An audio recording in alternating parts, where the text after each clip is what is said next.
Pile ava tele male. Fa loalo e tatawai. Fa talo fatu ile. Ma walunga o nei fiafi le saulinga. Fa le ainga o le. Yonga tia kono ia Taloafulu tino alo Feagaiga. Feonga le whaitua ia ala fau manu fo alo pai o ainga na lua. Whaitua o le sea. Feonga tia kontoina le afoi e. Malu le sumai o le. Sungai toi ina whaitua pai o lau whainga wenga.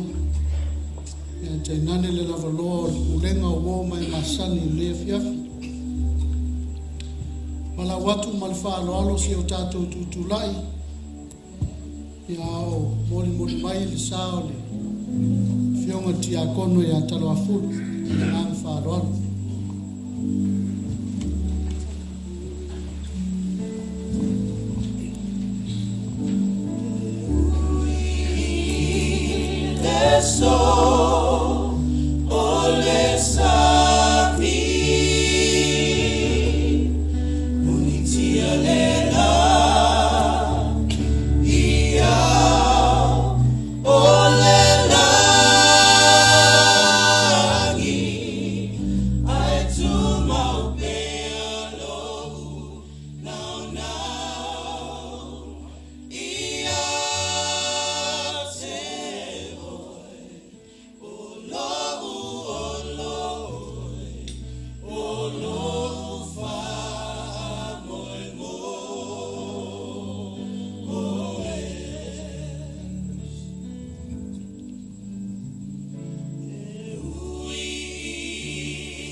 Lalai lalole fapo tonga tai.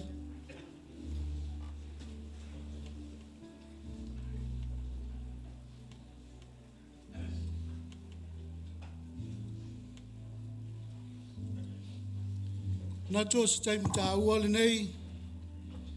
Moli mai ai lo tau vale alofa. Fionga tia kono ya Taloafulu e alai te ufunga la au. Ma ie maleanganga whaaloalo.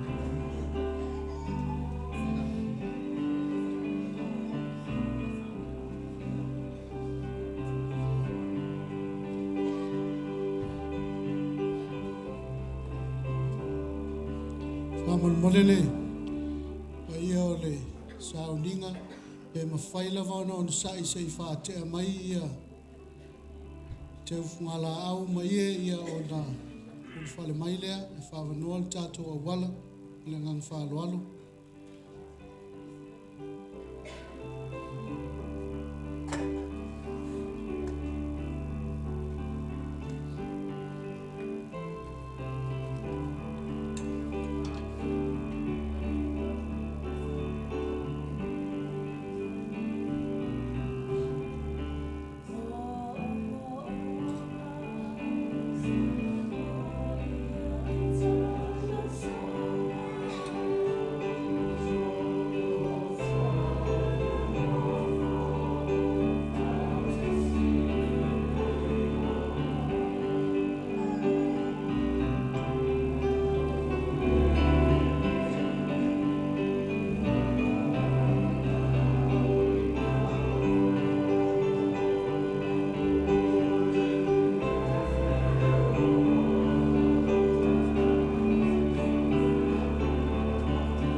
Solo mai tātou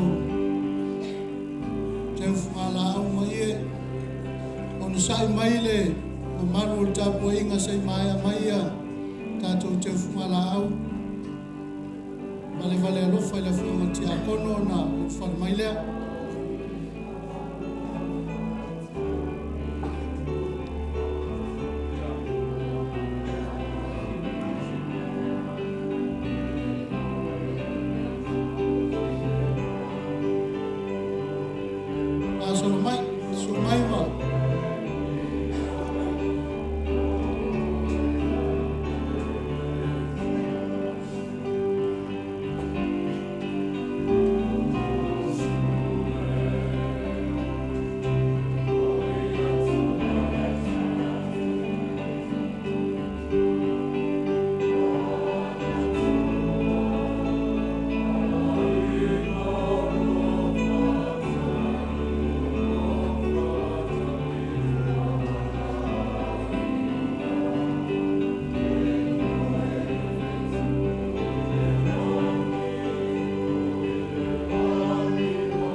Paula leva ngoro na stage kwa isi pale.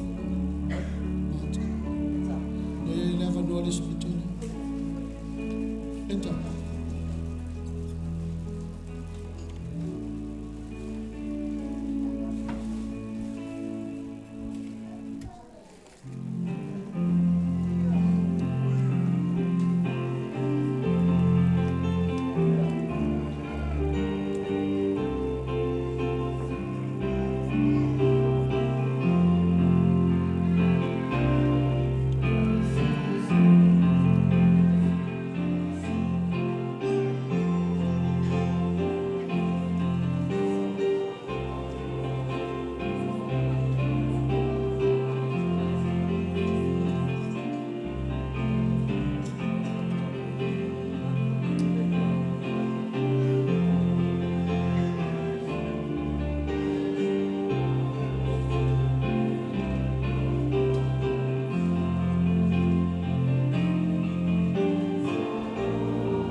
solo mai tātou te whungala aua.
Solo mai te whāla mai e.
E to e ofo alofa ma whatalofatu le suafa manu malo tātou li o Yesu Keriso. Ai o maia, se o tātou tāpua I le tua.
Wa unei o le toe tū ma le ola, o le whātua tua mai a te au, e ui lava ina oti, a e ola lava ia.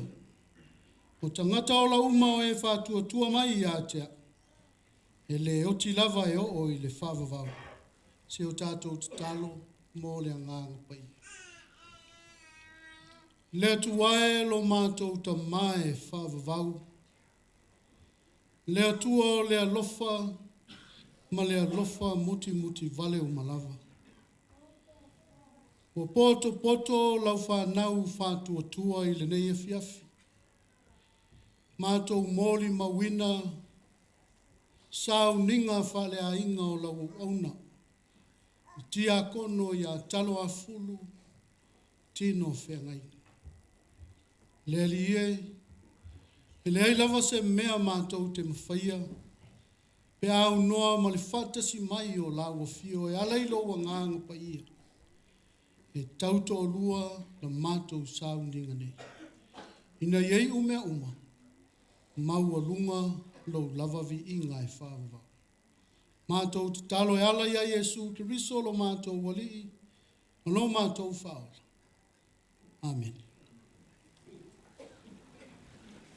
Tātou pese le pese se lau se fulu, sao nia le kalesia I Moorebank. Se lau se fulu le pese tātou te pese.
fionga pa ia le tua. Saunia le sunga le awa sosani ya mtu aloto tau ne ai tunganga.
Leneuoti ona le tangata.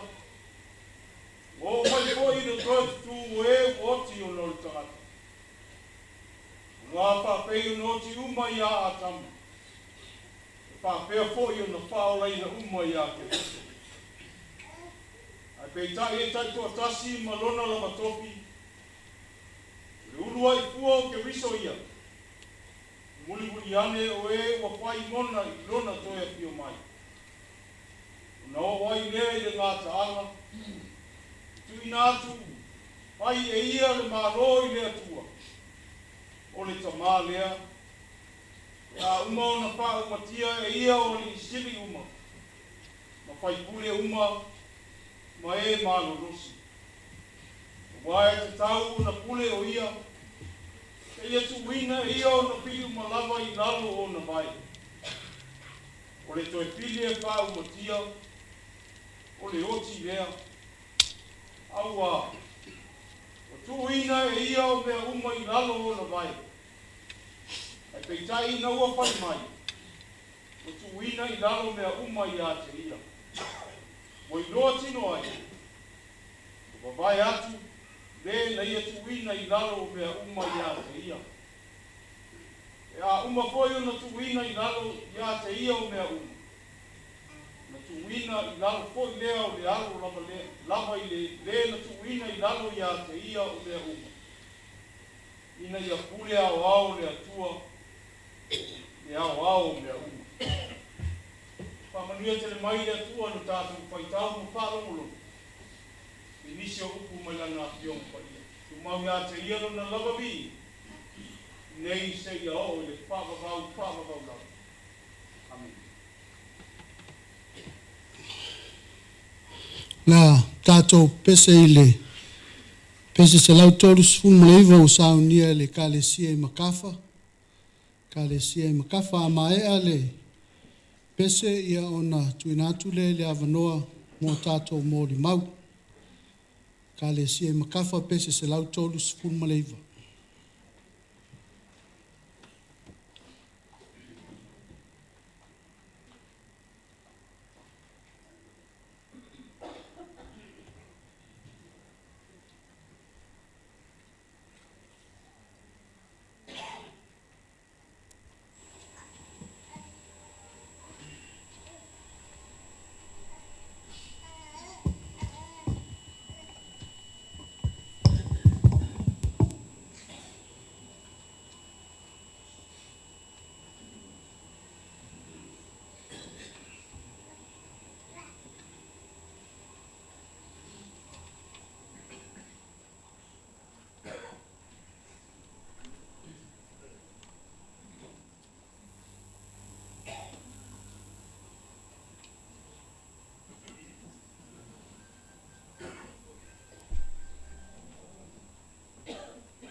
kalame, o temi nei o tātou mōri mau. Tā uale, por kalame pe o na saunia. E tonu foi o la tātou mōri mōri tai iai. Ia o le tua lalo al tai tai. Whai ua umona mōri mau ai le tas. Ia ina ia mwhai. Na whanga solo lei tātou por kalame. Lei foi o na pupu. Ia anoa mōri mau. A whai foi na su mai te le mōri mau. Ia wha malulu atu. Wae ta wau ni saua i mani mea le moi. Mōri mau le whionga ti a kono. Ia Latu atu le avanoa le pai o ainga. Ia wā mōri mau mōri nei a fiafi. Feagaiga family. Ia lo tō wā avanoa nei ma le anganga whaaloalo.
O te tula I lava ma lo ua ambatele. O te tautala fo I ma le wha.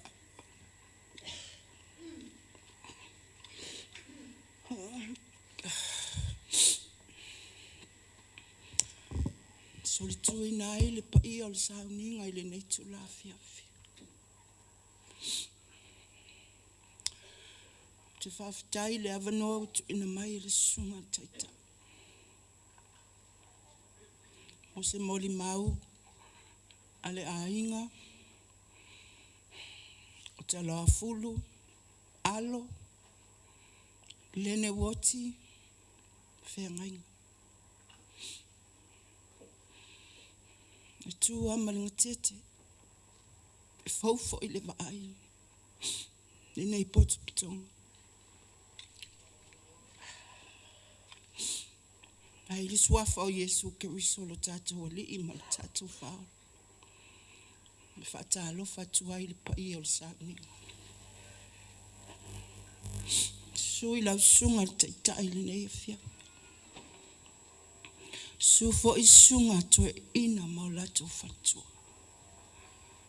Su sunga whai au po whawhiangainga taulangi. O le pūlenga ma le mtanga alwe. Tai nane fo I le paia o le kalesia I Moorebank nei. Tupu mai e. Fale tua matausi e o lava I whana. Ai mai se fo I le paia lasi o Samoa ua potu. Ai le o I ai se whaamtala. A paia lava I tu mau. E o I le whawava. Au au tū lai, te whaafitai I o uso mau tuangai. Mawaila ua wanoa, o te mori mau ai. I la mātou maafutanga, ma le tuangani, I la mātou ai. He mele apostolo Paula, ia koronita. A wawa mātou I loa, a whai le petia lo mātou whale a pitanga whale lalolang. Wa ia te I mātou le whale, mai le atua. O le whale le I whai e lima, e whaavavau le la. A o la Yesu, a wale atua tu vale o utou loto. Ia utou whaatua I le atua. Ia whaatua mai fo I ate. E tele mea ino nofo ai le maota o lo tama.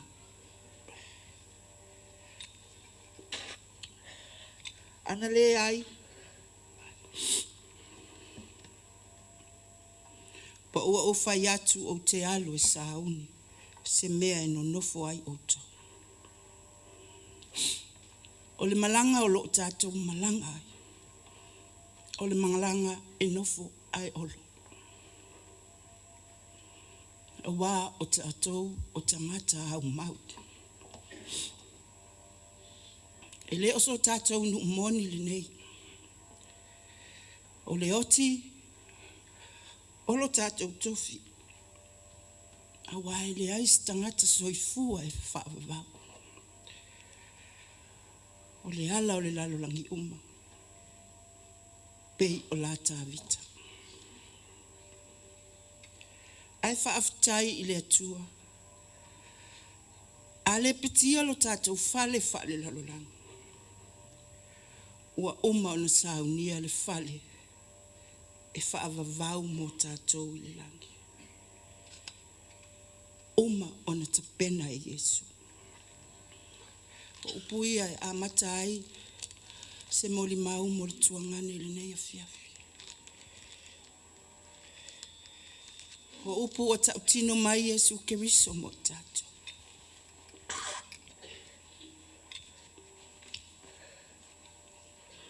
Ua uma ona ia saunia le nofoanga mo le au whaatuatua. Pe a whai tātou te ola i le nei lalolang. Ma whaatuatua i ate. O upu au maia e ave ese ai le lohi mata malingi. Mo ala fau mal whanau. Whapea fo i mātou mawhtanga whalala. O lohi mata e malingi. Ona o mawhtanga ua motusia. A o le pule a le atua, o le pule e whaito o tasi i le soifua mleola. O lana whaamasinonga foi e whai a o tātou bola i le nei lalola. Wai le se whaamasinonga e whai e le tu mama. O lau soifua ma lo uola. Whaamasino le atua i aso.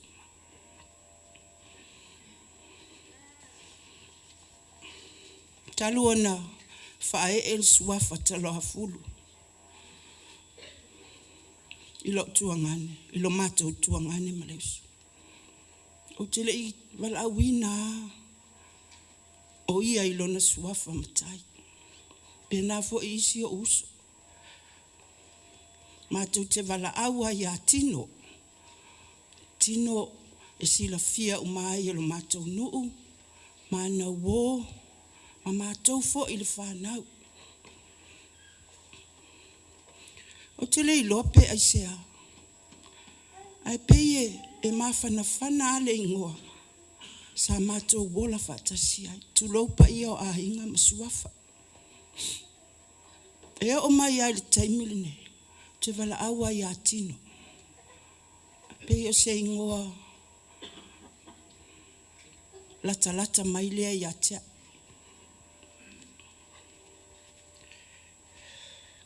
A lea la ufa au ngaina lo na suafa matai. Ma le suafa alo. Sa wha suafa ina i ele ainga. O ala fo. Ila umori mau. O Taloafulu alo Leneuoti Feagaiga.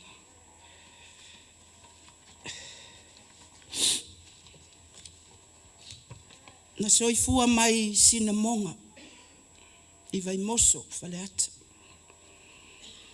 I le aso 25 o kitopa, tasi iwa ono lua.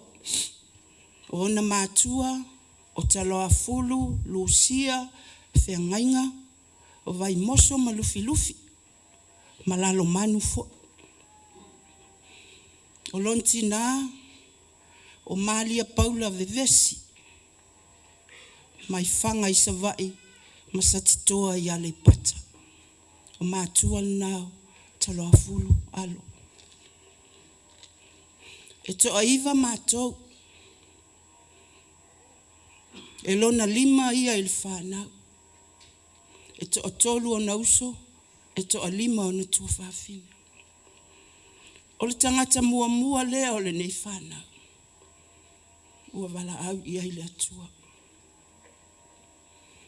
Taloafulu, alo. Watu ua le mafutanga ile ola nei. Itutonu al matou ainga. Ia pe iao ainga uma.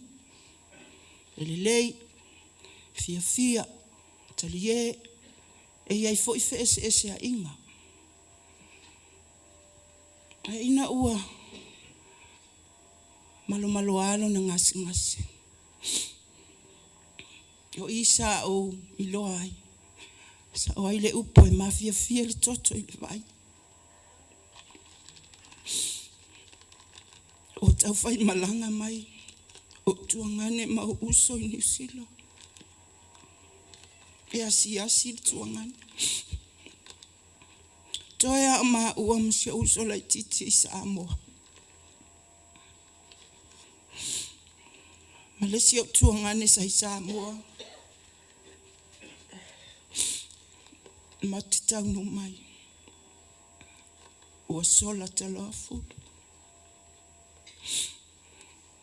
Ta watu o umalon soifua i le taia. Ai matou o mai le po. Na matou ua vanoa na fai. Ona iai fo i tuangia o le kalesi o lo ngaluluia. Masani ona matou tala noa i telefoni. Ia wa fai atu ila uso la titi. Awa toe vili ia. Leanga le ini tala na alfutangisi. Mafutanga. Tuangane mtua fafini mausa. E ui aina ua. Tautua upenga leo mai. Iti tuangane. Fafutai leanga le o le tua. O ia fa malolo o ia mai ona tinga. O mātou sa o lai foi se ainga. Milo lotu o mātou. E whakasai sina monga. To oiva mātou. Sa wai on mātou tamaya mātou. O no le nau le lotu. Peita aiwa. Malanga mai uso mtuanganem. I nei atunu umanifsila. Ua fai fo i ainga. Ia ua ese to vine wo ngaluluia. Al matou ainga. E fai mta fale o matua. E uia ina ua ese o matou. Taltonunga. Ai lema fai o na ngalo ia i matou. Lo matou fasino manga. Le mea na matou lo ai fai tau le pi. Ma fai tau le a e i. Fasinonga na o matou. E fai ale mta fale o matou e wina ua wala au le atua. Ai matou te ngalu lue uma. I le whainga o le mta fale i Samoa. Alofa al fai au. Sa whanga le au lotu. Tau langa o tala le leinu u ese. Tau langa o Samoa. E ngalu lue uma. Uso. Matua whawhine o Taloafulu. E le me whaina ngalo lo matou whasino manga. Mea na oa ai matou e o matou. Ule si fianga tele ia i matou. Ule tofiti a kono Taloafulu. Alo. Moli mau ua maua. Nga solo atu o woma mai masa. Mita le loto. Whapea ifo i le atua. Whaafutai le atua. Nalo onga lue pea Taloafulu. Ilona tofi ti a kono. Ilona tofi fai lau tusi le kalesia. Tau tua fo ilona matai e pe ona whaasua fai na ia ainga. Na maliu Taloafulu alo Leneuoti. Ila sus fulfito au kusu. Le aso fo ilea. Na maliu wailo matu utama. Aso fulfito au kusu. Ele ilope aisea. To prepare your matter lot. Whaafitai lea tu.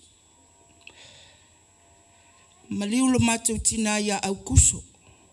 Lona winga. O se maasina. Tahua lea mo imato. Wa umaliliu mato umatua. Alitangata mua lea o mato ulfanau. Ua maliu. Ia eile atua lana whaamsinonga. Nili soifua maleola o le au au. Ala mato mafutanga. O i mato o le whanau e to aiva. E iei taimi e fia. E iei taimi e le fia. Taimi e vevesi. Pe ia o ainga uma. Ai lei unga o le aso. Mato titoe. Tala noa. Ia mawhasua. E iei vai inga Taloafulu. E vai inga mua. E tu a Taloafulu. Mo ala fau malana whana. Tingana iloa Taloafulu. Lae esese. E tu a Taloafulu mo ala fau malana whana. Le vama matou. Na matou iloa lea. E alofa tele Taloafulu i ala fau malana whana. O matou misia lo matou tuangani. Nanga i whinau. I mea lelei. E lona 5 Taloafulu il whanau. Ai a whinau le matua. E peia o ia e matua le matou whanaunga. E se fo i ona ia langona. Hal whaafitai le atua. Sa ia whao ngala na au. Le ngata i le kalesia. A le pulenga ma le matanga aluenga. Ia whapefo i ainga i suafa ua whaasuafa i nai. Le ngata i lo matou ainga i lufilufi. Ai whapefo i le ainga o ala fo. Sa tawa. Whaafitai le ainga o pelu ma le tau ainga. I le amana i o le tuangane i sana au nanga ma le tautua i lo tau ainga.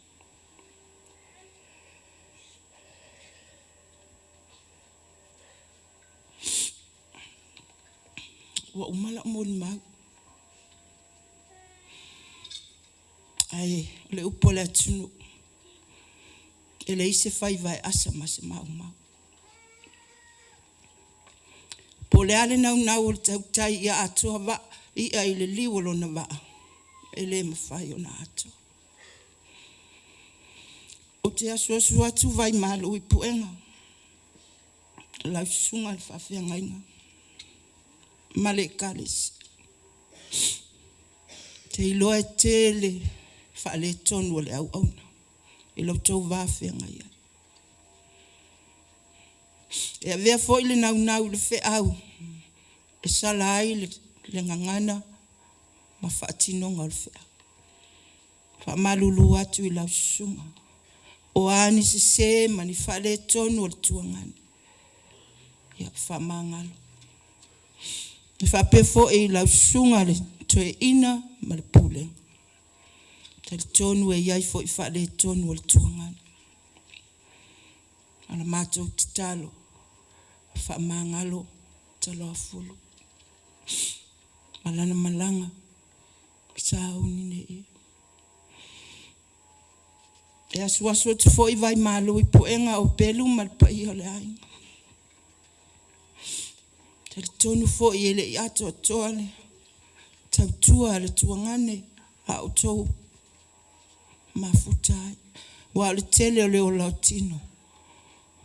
Sa ile ainga o ala fo. Ele ai lava stasi tonu ma atoa le sile fangale tu. Ola matou titalo. Ia o tou wha maangalo le au au. O hafo i mea wale tusa malau tau sila mal whaafong. Se upu se anga na whaatino. Asua tu vai malu I puenga I autou finanga. Tauia ina ia manuia le malanga atino a Taloafulu. Talu fo'i le angalilei o le ali I mo lau sunga le whawhianga. Whapea le kalesia. Toi sauninga mo le asua taia. Ia whatau nu umea I le angalilei. Mo lau whaalo alo lava. Whawhitai.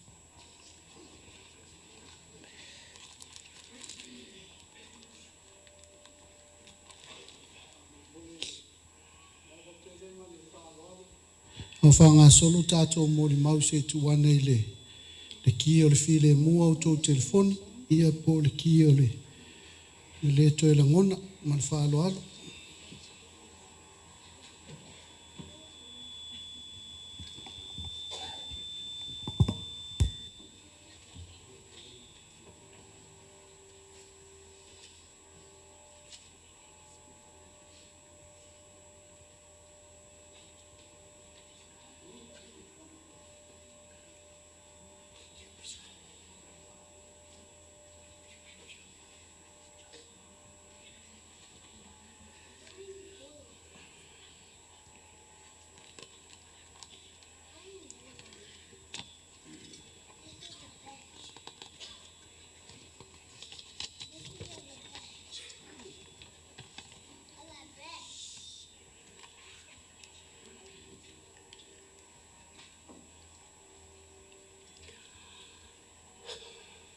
E whaatalo whaatu I le sunga I le te tai o le sauninga.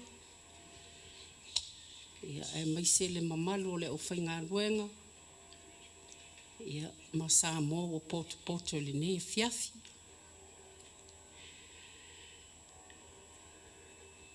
Wa oe lona lua I whanau. Na whaile mātala ma le whaltua o sea. O ia e whaia le mōli mau I mātua ngane matua whawhine o Taloafulu. Taloaila ona o aue nofo ini Australia. Ia e mawhana le mawhtanga e tō lua maua o le auso. Mātou tino nofo ini Sini. Ia mo le tasi o mātou tuangani e nofo I le loi waka. O maua lama le sio usola ititi.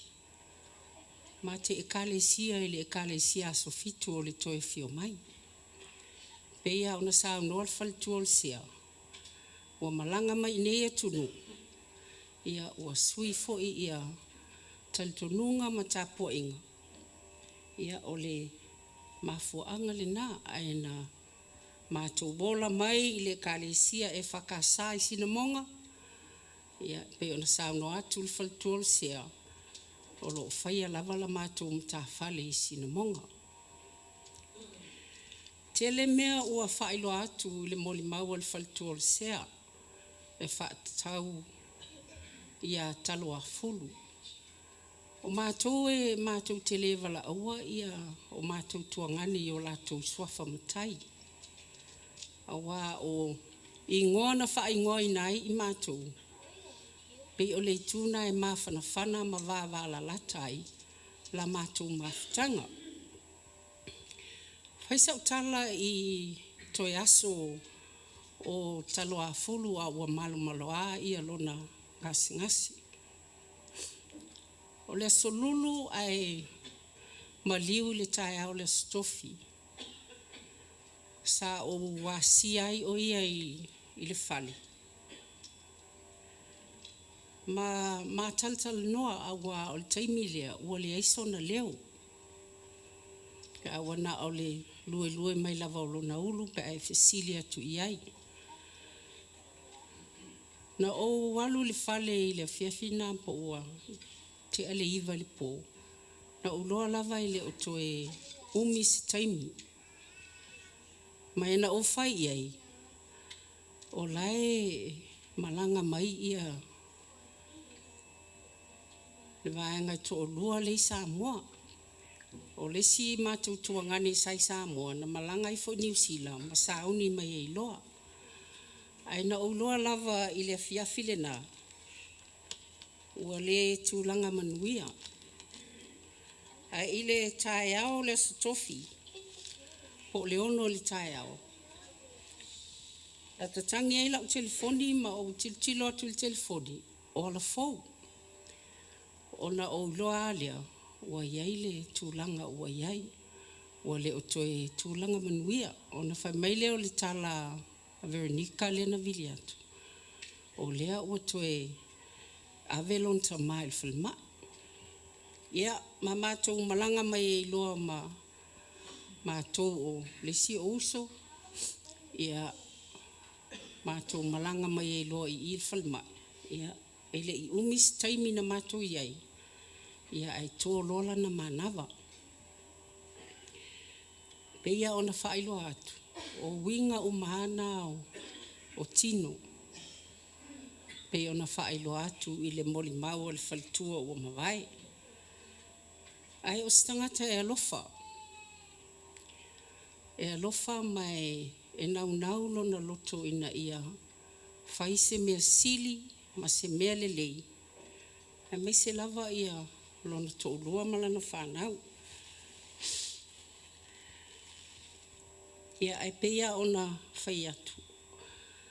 E le ai lava se stasi e tū ma whaatau te e le finangalo le tua. Ma o te iloa foi ua moe file mu o ia ua le toe langona ni ti ngā mani whaingta. Ai ona o maftanga I le vā o tuangane ma tua whawhine e me se foi o la fau ma le whanau. O le amisia I lava o ia.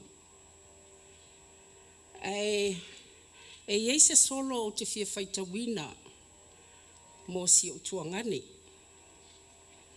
Whai mai, ua tulei le vaula, e le manu ua I le tala ua longo. Le avea I whaavau e vai iai le loto. Ua mata alii si ulangi o alii e ono. Ai la foia I maota, hata fasia mu toto. Le taulangie ua motu le moli, la upale fui ono. Sao ta whaasua I le matangi le moe whaateine o le pae. Pangai, ua wha I te au le fisanga o I talo whae. Awe wana olo I mata lo usotanga I loa whiawhi. Ai ala I whatu ainga o manatu lo tausala. I tā ngangasi. Ua whaanoa langona le oli ua poa ina I ala. E le mātulo I mata. E le maangalo le vasa. Wale liu le saa toftofea ina ua falala le la o peopea. A o lau whaamatua tautua e asua supea. Le malu tae ao o le whana e lupe. Le malu a fiafi o taula umea. Wata le mau taulangi ua ngase le tapuitea. O I fea la tamana mea.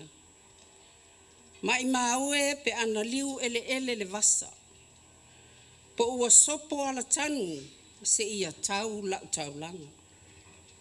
Tafia uia tulu I pae a ole isi I lo saa. Mapuia lo tuangane I lo oli sanga. Tō wha se ia langa seu tō filifilia o le whaolatanga. Wata misia lava oe, wa o misia lava oe le tuangane.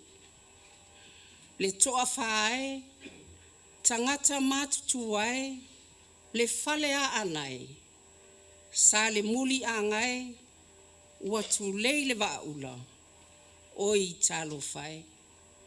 Tino, sau ina alu, ia tafi malalau malanga le tuangane peli. O alofa anga e le mawai mo oe. Ia manuia le sauninga, whaaftai mo lo uawa noa.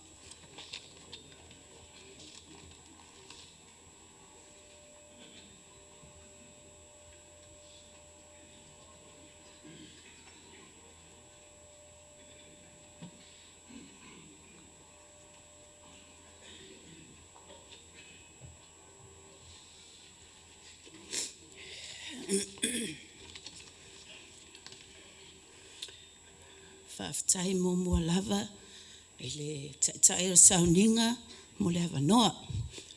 Whape fo iona whawhelo i atu, ele paia, mani mamalu, o le tatou hawhia le ne fiafi. A tova ai le polo kalame. O hao le lona iwa, o le whanau. Le hata mwhais mori mau, mo le tuangani. O hao o te sau mai, Wellington, New Zealand. O le hao le toe mori mau, I mea wa umana ta ue ni se huso mātutua.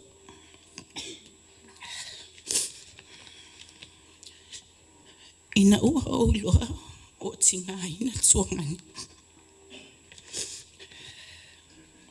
Nau malanga mai I le aso iwa. Au kuso fia maua se mahaftanga mo le tuangani. Whaatali au e perise mama malanga tulo I whalmai. Au maa pakale mata avale. Sa avala au mai o ia. Po ua maa o mai pele ai. Na maa o atu ilunga le whalmai. Alo o ia tinai ala fo. Ma le mato tuangane matua e sau fo I mai Wellington. Na ova ai alo na mafatia. O te whaftai le tua, maua le avanoa. Ma te toi whaasoa ai, ma le tuangani. A waha le mamaftanga, matino po Taloafulu alo. E seha, whaftai, I upenga o ta whailangi, ua iai nei tātou le lalulangi. O mwhai e na maua fsota inga, I aso uma. Sa o sa whai ma o tilo atu I le tuangani.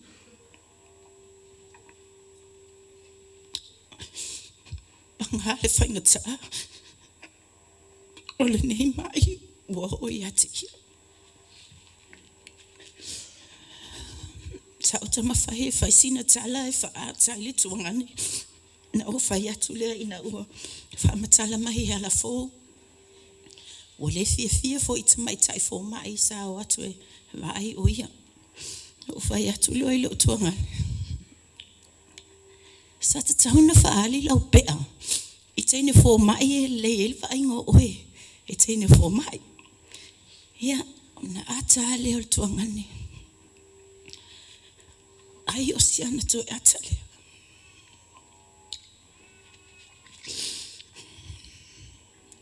O te whaftai, I le tuango maua le avanoa, sa whasoa mai o ia le tele o ahainga, o le mātou tamama, lo mātou tina, nā te hiloa.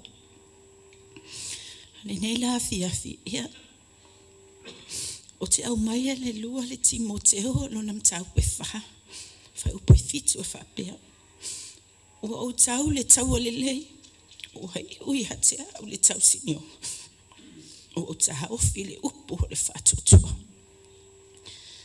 O winga o tino, o ia stanga tau safia, anga malu, alofa tautua ainga, tautua lotu.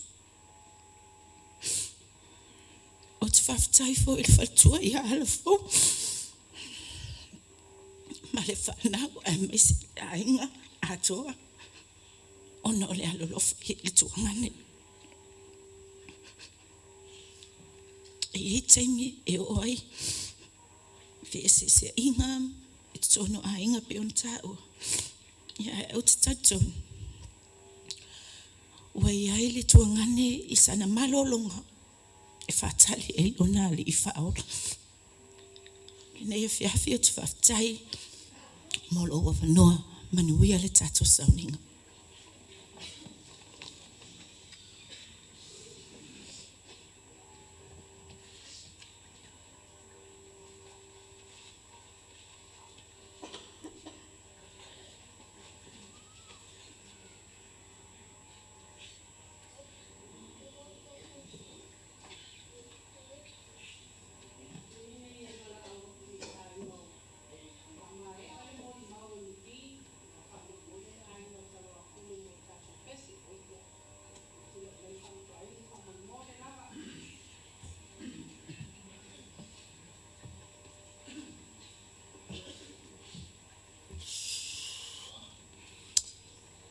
tua no fatu lo le pai fata fa le mat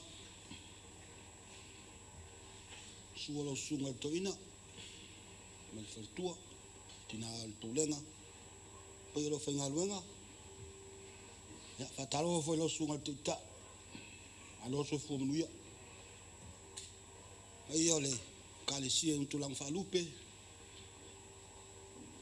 sunga ya wa so swani mat foi lo le afio te akorum fortua mal ma AVSS le ne fiaf atalo foi a ngina lua ma lo so fu muia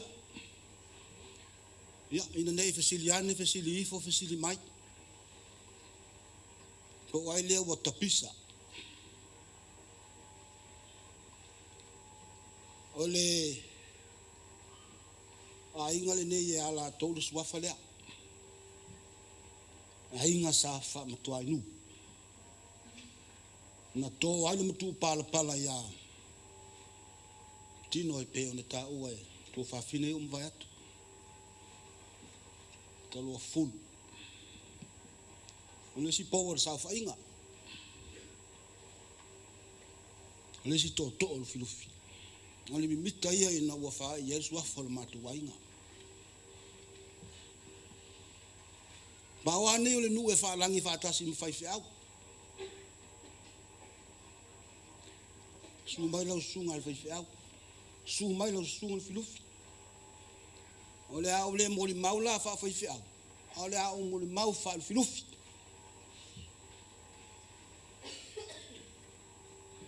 ya e mana tua so light tu lo le mal peo a tu sina monga o mai no filufi sina monga o mai no filufi Paula tangata sa ma fana le maftam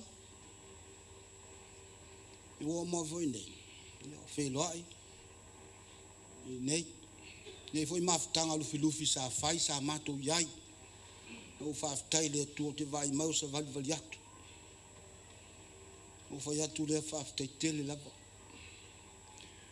o wingo tino e lo stanga tai tau so la le vai mo vol me fo le pe ye kai ka ngofi a mai lo matu ai ngal filufi e ka mai ki le hanga ru e o mai su e po feme sa welcome ki kila ai ko ke lo ele fasia sis ai to so la ko ngol popular kamale tu lo swaf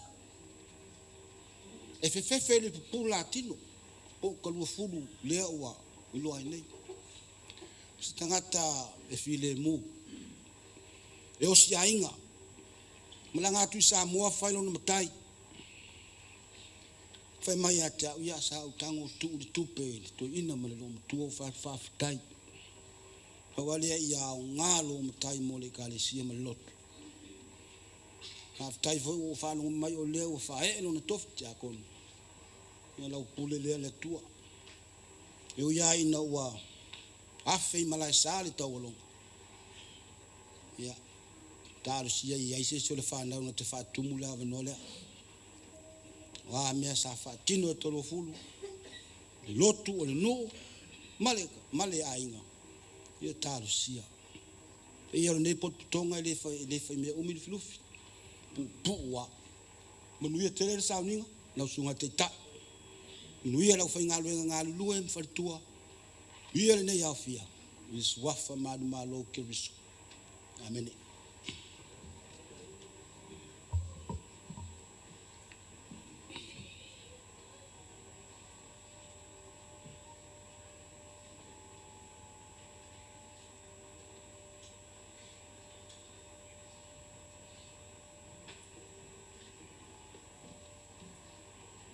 Talo falava. E vele nei ava not faftai tai o tatou sauninga nei hafiafi. Te wha ma fanfana atu tina o ala fo mal whanau a Taloafulu. O te tū atu I tō luma e a vea o masui.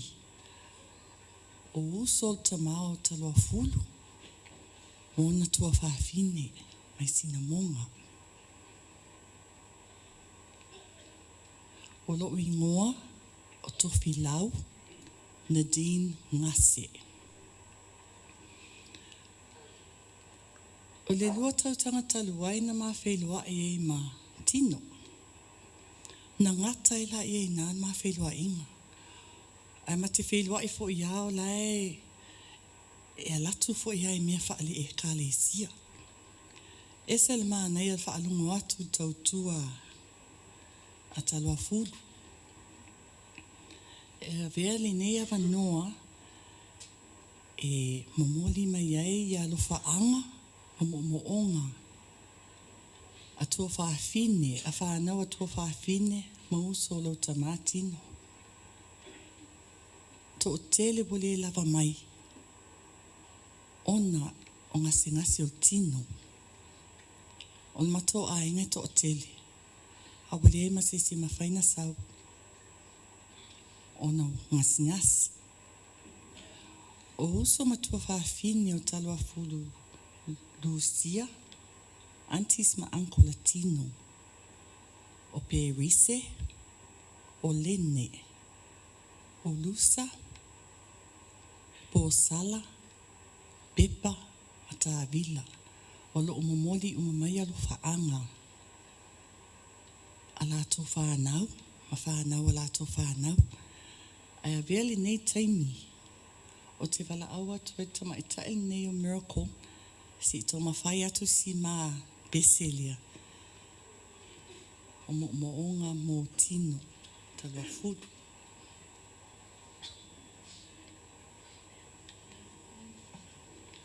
Mole ana. If you can. Ale ai, ia ole a capella.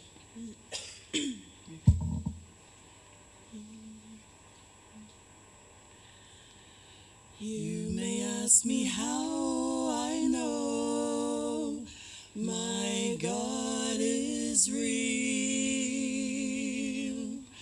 You may doubt the things I say and doubt the way I feel. But I know His will today, He'll always be.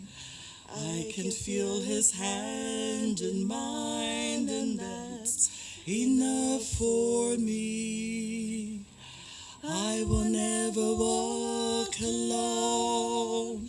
He holds my hand. He will guide each step I take, and if I fall, I know He'll understand. Till the day He tells me why He loves me so. I can feel His hand in mine, that's all I need to know. E te iloa ea, e moni o ia. Pe te le tali tonu I lo ulangona. Ua o tali tonu nei, e moni o ia. Ua o fia ina ua e wha atasi mai. O te alu tō atasi o a umoia. O lo tai a la pea o ba umai lele anga fa alongo pea awa e moni o ia. O fia ina ua e wha atasi mai. O te alu tō atasi o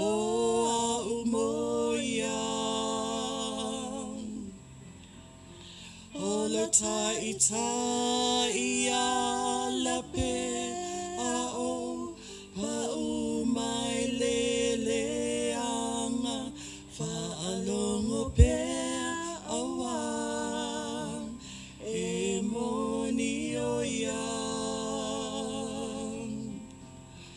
ua o fia ina ua e fa atasi mai ua o fia ina ua e fa atasi mai.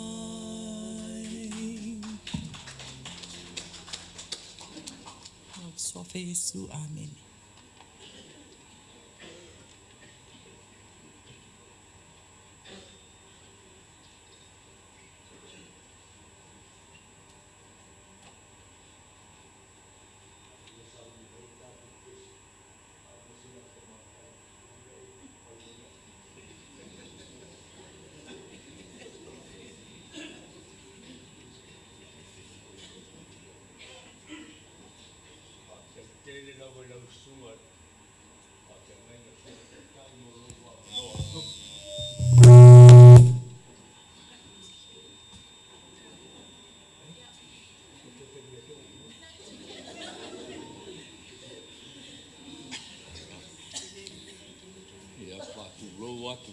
Pai o tapo inga por sauninga le fiaki sumale to inga me se pai o foi nga wenga mo faltua pai o Samoa mo fai ona tatu mafuta yo nei le foli ngoli le lotu le fai nei ha ya le lotu fale ainga sa no fo le tu sai le sa mo mau yo wala vale vainga le mo mau au toi ma fo tona fai sa tala e te wa ni fa pele di sol na sau mo ma fe lo ai alu nga ya on mal audio le tu ya ale tu sa fo i ale sa tala fa ya no tong nu mai le ba yaso e o tonu nei ba yaso ina wa na tu tiro tu al telefoni yo ba ele foni nga wa pa le tonu no fa mai le o te latu sau le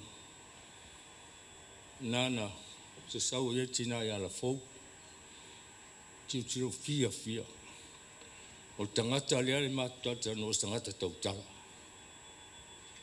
e un tau foi tu fa fili o per matu la ngo kingo a tautala kamare fia e fa nga no limo mo no pa fa ya stala pau au ye pau o tangata fia mele mai tau ya o tangata ese le mai uso mo ye e tautala ese o la tu wing al tamalea le uso le fia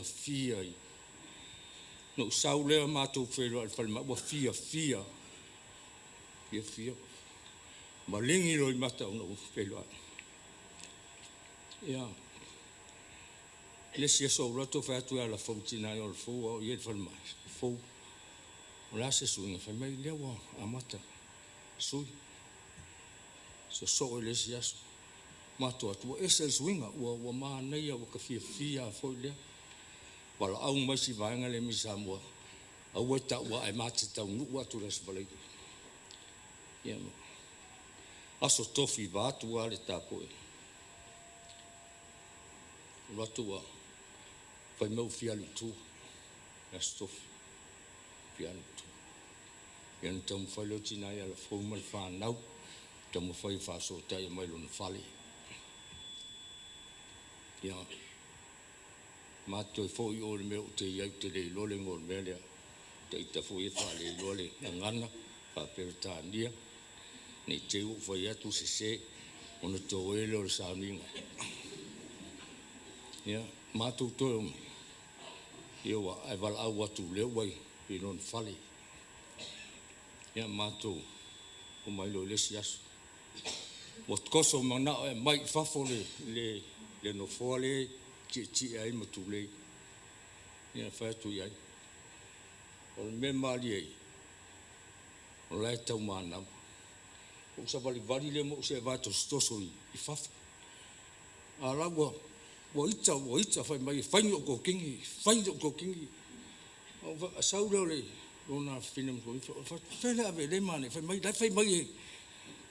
fanyo ko tingi o manu fai lo tamai po pole atu uma mato ia ai awe pole mai ia mato fia aso to na ia so sa ia na olo le aso so na sa fa to te aru ngai le pito le lungo le konkiak e no to sa woile ia o inana mata ina suilo so o ia inana mata ina na fia mal tami mato mafuta no fa ia tu la wa ese for e lue malo no alu resi no se wa o fe tu ha wa na o te le to e la talata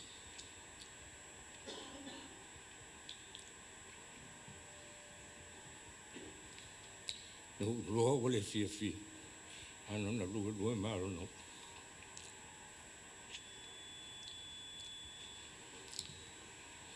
aso tofi vili malo no wataliza fengaro la o vili mai anti la o to ave ye le uso falma peli a to se tula a to vala au mai na to vala au tiro to al telefoni alo watali le si o watali le sa telefoni ta wa tu si le sa telefoni lo watali na no te fa pe te fa lo mis telefoni ya na no tiro to au fa mai o umo ba au le tu lo ma lingi lo mata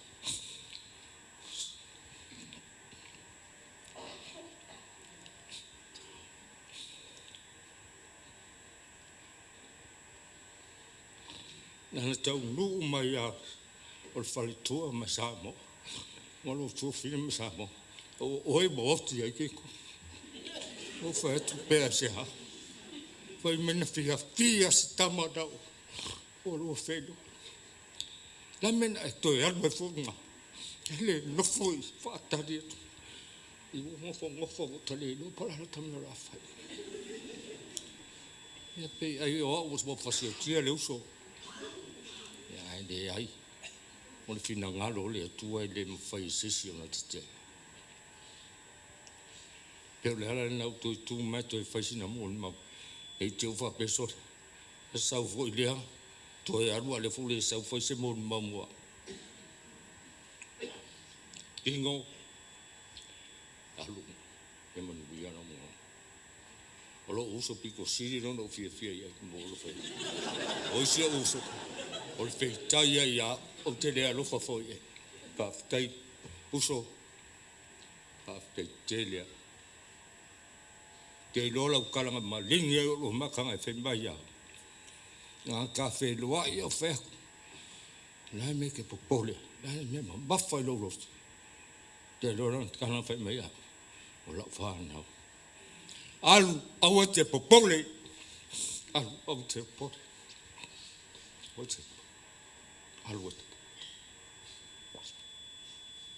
awete popole uso alu awete no sunga te tahi sunga to ina ma pai olo fai ngā ruenga ma fai tual malo le tapo inga ne nei fia pa tai la yo mai taku ai le awa mai mo mau tala le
o talia le pese le paia le ainga i le whionga Taloafulu ia mai ana so mai lea ma le paia le ainga o alafou Pisu family a mai ia ona so lea ma le pese le kalesia i Camden ia mai le paia o le ainga o fatua ia alafou ma le ngang whaloa.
whaatalofa atu i le pa ia o le malu nei ua le su o le usuga i le titai le usuga i le faafegaiga taulagi ua le ekalesia i Moorebank nei faatalofa foʻi le paia o le autoeaʻina le ua mafuta mai ma faatasi mai a maisi o le nofo au faipese le tasi o le tatou pulega e a le tatou matagaluega malo le soifua manuia malo le lagi mamā ua o mai le matou aiga o alafou ua fiofaia se molimau mo le uso ia Taloafulu ia po le fetalaiga foʻi ia alo na o lea ua molimauina le tatou mafutaga i le sou o le lava e ola o na sua i lona igoa taulelea i lo latou aiga e faapena foʻi ia inisi o i matou o le matou mafutaga ma Taloafulu maise ai le vao Taloafulu maʻu maise foʻi le isi o uso ia le fioga ia tunufolo o se tagata e faaaloalo tele misia le mafutaga le mafai ona ia sopo sa le tala ia te aʻu na mamafutaga e matou mafutaga i le aiga so se mea au tatū ai e tū mai ai utua Taloafulu e ai lama se mea tasi faapea mea na ou le fifia ia Taloafulu le matou mafutaga atoʻasii alou leo ia Taloafulu ina ua matou totonu o le ekalesia na i vaitaimi ua tuanai atu aolo ina o tilitilo atu ua tauiaini mea ua tau faaletonu i laʻua ai sii loa ma luu leo ia Taloafulu e maise le ekalesia peitaʻi ua lagona le mafatia o le loto pe a manatu i ona uiga tausaʻafia i ona uiga agamalu ae maise o lona alofa i lona toʻalua ma lana fanau e iai taimi le tau faaletonu ai na o tilitilo ai le la mafutaga ua faisi leva atu o vai atu pe foliga e feuaʻi i o latua ma talatalanoa le ilisi aso na ofisili le iai fatuola e iai ese mea o tupu i laulua aiga ese ala o tilitilo atu i laulua aiga e ise mea o faaletonu ae nofonofo a te ufai mai ete te le iloa pa ua e maua se tala i le e tala i lea ai fai mai sa iai lisi tumaʻitaʻi o lea na mafuta muamua o lea ua iloa e alefou ma le fanau o fealaʻi o le teini me o leai nei atulua feiloaʻi ala famai leai ma te leo toe feiloaʻi faatufaa ia faagalo laʻia na mea faatuanaʻi mea na o iai le mea le tupu le taimi o sola e lafoaʻi na mea ia le taga mea le afusi aʻu ma talanoa faatufauma na mea e leai asesi e le tupu ai mea na e tupu ai so sesi e tupu foʻi iā te aʻu mea lea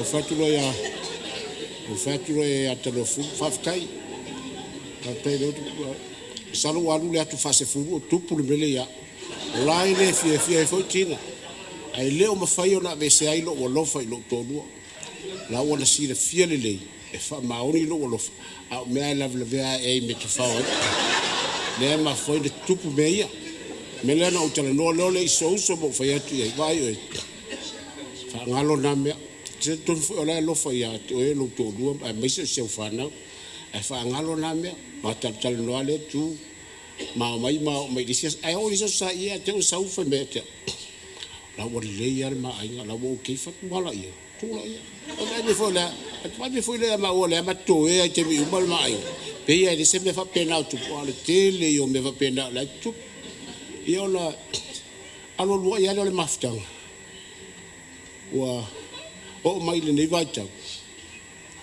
o alu atu lou taʻu mai ua vili mai ala fou Taloafulu mai le ua toe ave la toe ave le fale mai o ua latu mo vavai atu ua tua tuia lou fatu i lou alofa o in loa su uma lava Ele ai ia masesi o tupu ai se vevesi tonu. E taimi pia ona pia fo ina whaafonga le tātou maftanga e ai ase ainga e asama ni whaale tonu. Au ini loos umalawa.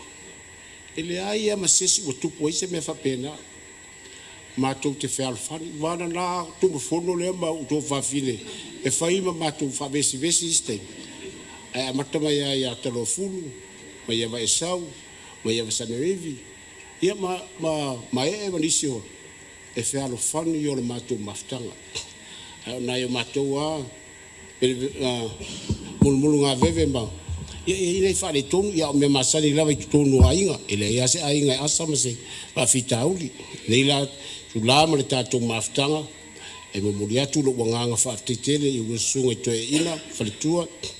Mais foi le sunga le te tai o le sauninga. Ia e ala tātou maftanga i le soi. No foi kalesia te tasi o le tātou pulenga. Ia mis foi le kalesia le sunga le toe ina ia kopo. Le olo tātou mafuta foi mi whaatasi e pia na iei le lia fiafi. Whaaftetele le fio mai ma tala mai au. Wa maua lunga ai le wha moimoi o le ni pole o le family service Taloafulu. Uno utou mafuta mai me whaatasi mai. Tātou mafuta whaatasi le so. Olo wanganga whaaloro. Whaaftai mo lo waranoa.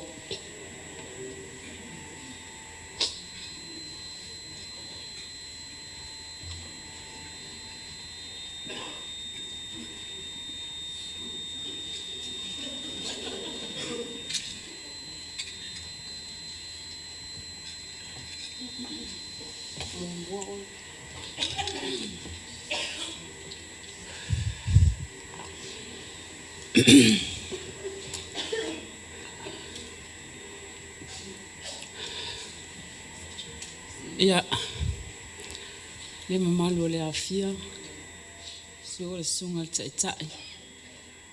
Ia ai mese fo ia sunga i toia i ina mawhalitua, whawhianga inga mawhalitua, ia o le loa loa o le tātou mawhtanga.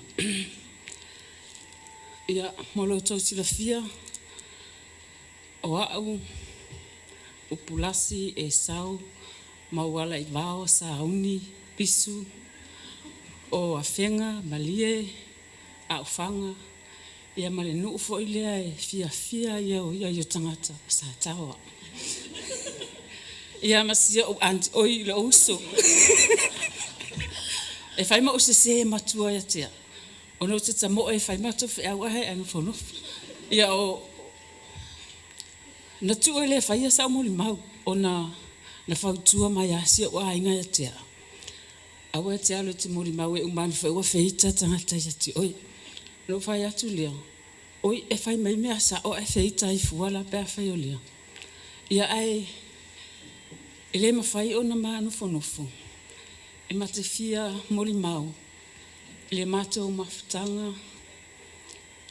Whaale tua ngane, whaale tu la fono ma Taloafulu. O le mātou mawhitanga, o le mātou auso. O le whaale tua o Taloafulu. I al whaletua ia ala fau, Leneuoti Feagaiga. E ese le mawhanawhana o le mātou mawhitanga, i le mātou iai Australia nei.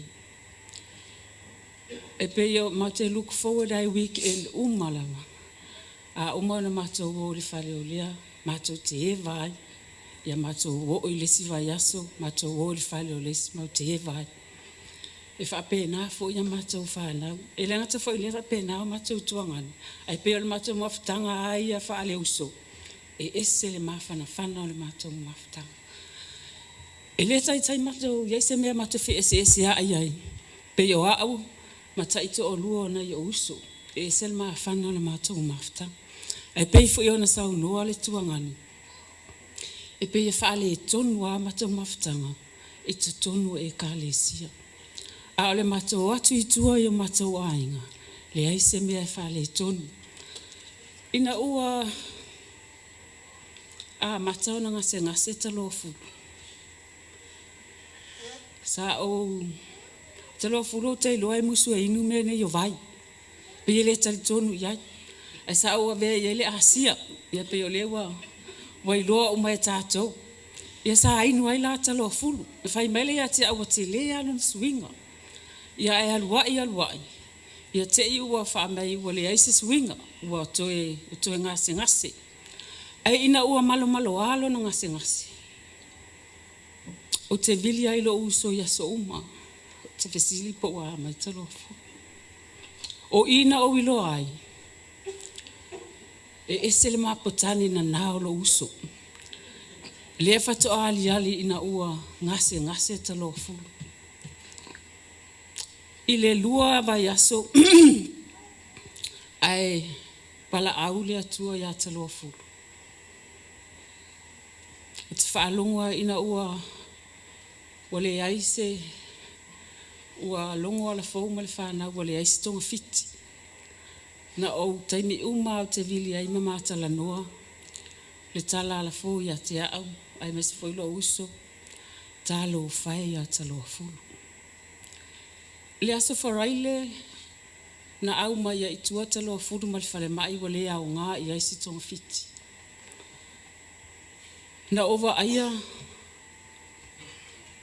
ese lo fia ina ova aia le lo uso na owi loa le monio lo na alofai ia Taloafulu. Na ta pena fia ma sa ili le awala au mai ai Taloafulu itua i fale. O na ua le au ngā si tonga fiti. Ai whaafetai i le atua. Sa maua le mātou mawhitanga ma o uso, ma o tuangane ia e mesi fo isa iai ia tua whaafine o Taloafulu, mana i o na uso. Na maua ai lewa noa o Taloafulu, e tala noa mai iai. Na mātou wa ai le aso, na mātou wa watu ai le tae au, masalo po le. Tao le se fulu lua mātou nuu, masi mātou a inga i whale o Taloafulu. Na sao whai mai a Taloafulu le taimi le nā, mātou te o SPE ua lata i le iwa i le pō. Na o mātou whai atu, o tatau na whaisa na malolonga, e whiwa whai atu e tauto i lalo i le ai. Ai whaafetai, na whautua mai Taloafulu i le mātou ai, ngai peo na sau noa fo i ia le whaletua o le sia, i le ai a se ainga, e asa ma se mau, e iai taimi e whaale e tonu ai.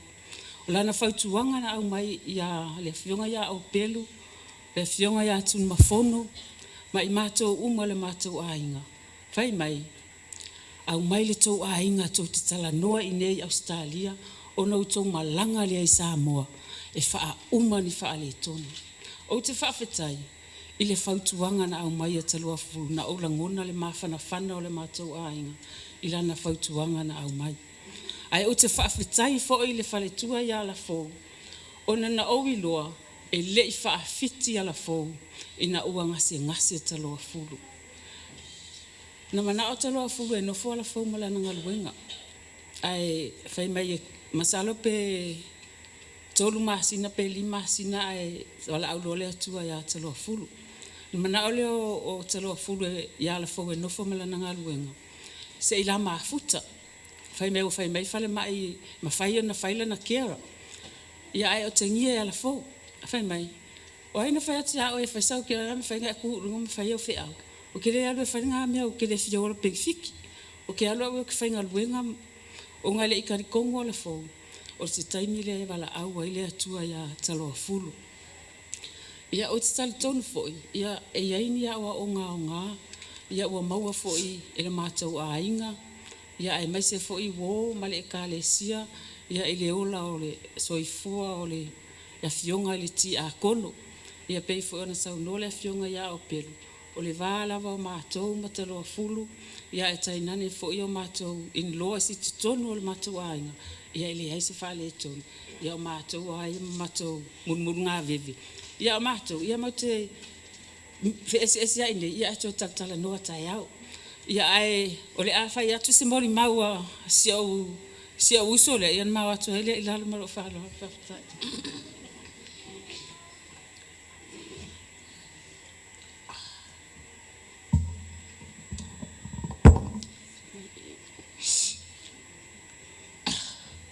Ia mola. Ona paftai atu I lau sunga ni taita. Mole hawa noa tu ina mai. Whatara whatu fo I sunga I to ina ma whaletua. Ai mai se le a inga whaawhiangainga. Le pa ia ma le mamalu o tato o fia le nei tūla. But I just say thank you to all my friends to come here for me, and especially my sister. I was so thank you to you to come and support my sister. Ia o Taloafulu.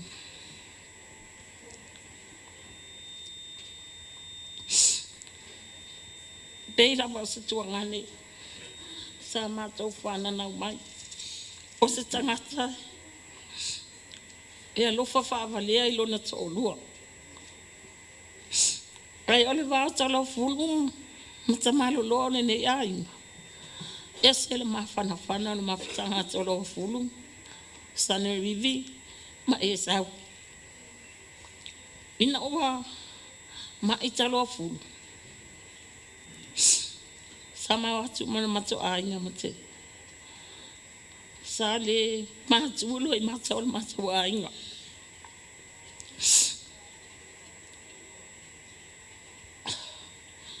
Una ole tei I le mea mo o iei Taloafulu.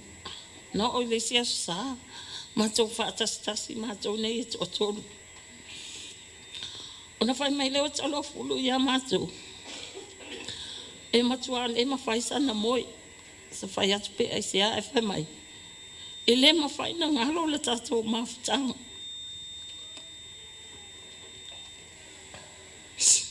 Mai ai na ua mai Taloafulu.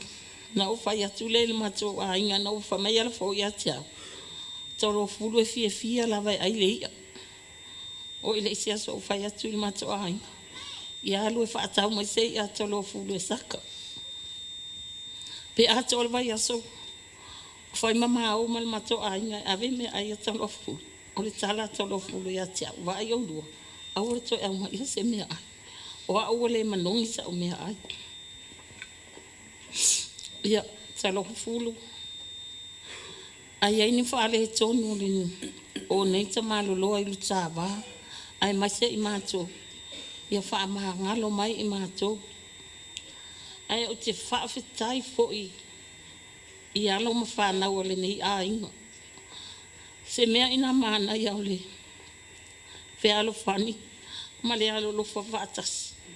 E matua le ai se whainga o mea uma. Na alu Taloafulu. Manona loto whaafetai. Ia I mātou. Ai mai se le whanau. Ona o le whamama a venga. Ia te ia. Ai mai se le tina ma le whanau. O te whaafetai foi I lau e ka le sia. I ta mama tina. Ai mai se le whanau. Whaafetai le moni ma le. Ai mai se lau sunga I le whaafeangainga. Ma le whaletua. O outo wha ele lava. O le moni ma le whaamaoni o louto walofa ia Taloafulu. Alofa mai le atua. Toi whaatutumu mea o whaangaonga o ina. Ona o le whaamaoni o le tō walolofa. Whaafetai foi I uso matua ngane o Taloafulu ai mai se le whanau. Ia mai le amata mai le nei aso. O le a avea I lava I tātou o se a inga e tasi. Whaamanuia le atua ia te outou. Ai mai se le uso I a la fou ma le whanau. Manuia tele lau malanga Taloafulu. Whaafetai lava.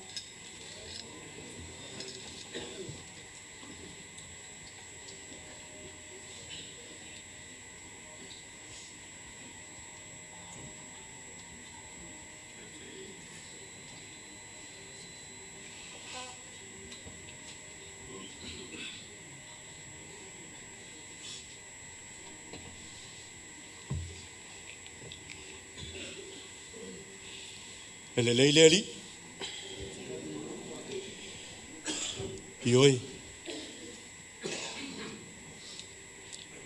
Le mata lasi leo le alofa o le tuo.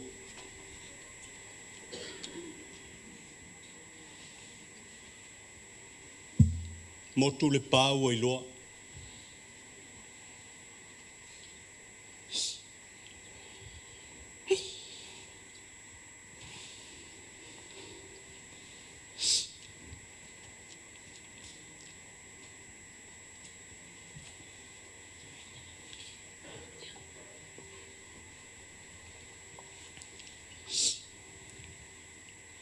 a tonu e tu fesili. Po ai lea.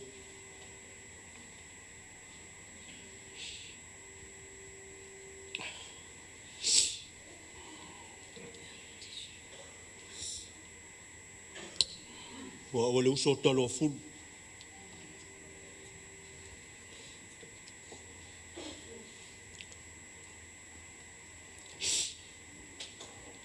E to ono mātou. E matua tina. So ai mamai.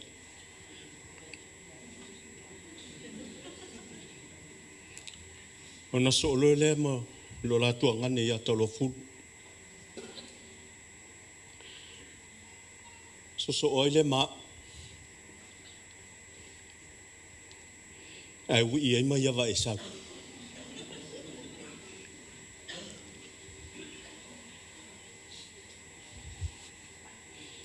O le whaatinonga leo tiute.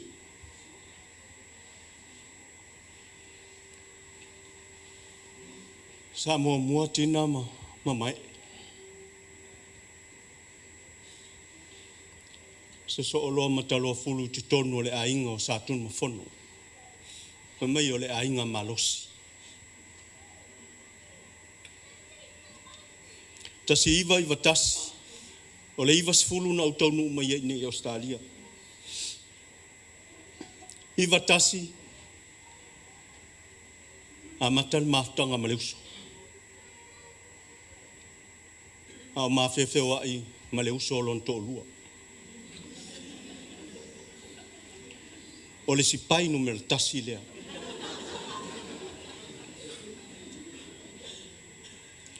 Ai whaafitai o mawhai ai ona o ai tū. I le ngā luenga le uso. A o ta ua o tino. Ai le iloa fo i te leo ana ua o tino. O leni lo na suafa. O li tangata lea na ia whaavea ia utono nei atunu. Na o iloa aita i le kin kolosi. Vai atu le pa i o li tāpua inga. O iloa ai uta i la pitonu. Mātou wheloa i ai. Maona tua whawhine, maona uso.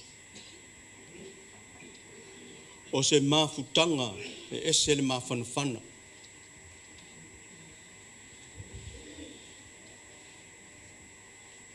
Ma le sunga i alufilufi. Te le iau mea o ngāsa aua o mai ai. Nga o mātou iai tutonu. O le mātou ainga o le mātou nofoi nei. Ma o mātou teitolua. E le si iso o fo.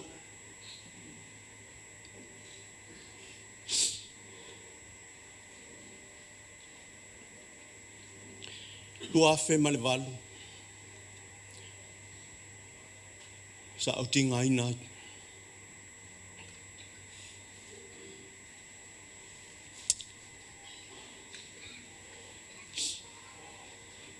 Tolu masina o ta oto le fale. A le ngalu wenga tele lea. Sa fai e Taloafulu. Mai awa e sau. O pisu. Whaatasi ai ma. O pelu. Matun mafonu. Fesi ita iwa. Sa au wha pehoa oi mua mua. Lua afe maleval. Tolu masin.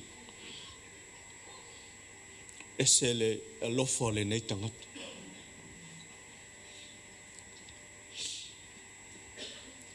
Ele o se tangata e ino. E angase pe maisesi. O na winga ia.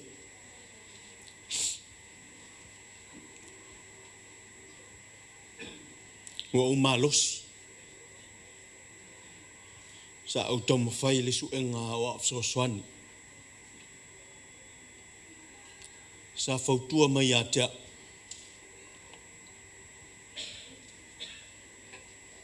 a lue faile me o e mana o ai ai faitalia ma ua mai ava e sa o le mate ia a manuia e o tātou umalava le nā sa au tamu fai ia lea lavana fa manuieina a matua mai nei ua ta ua o le awa e matua musu a Taloafulu o te tango i se mea o te tango i whaise ngā lue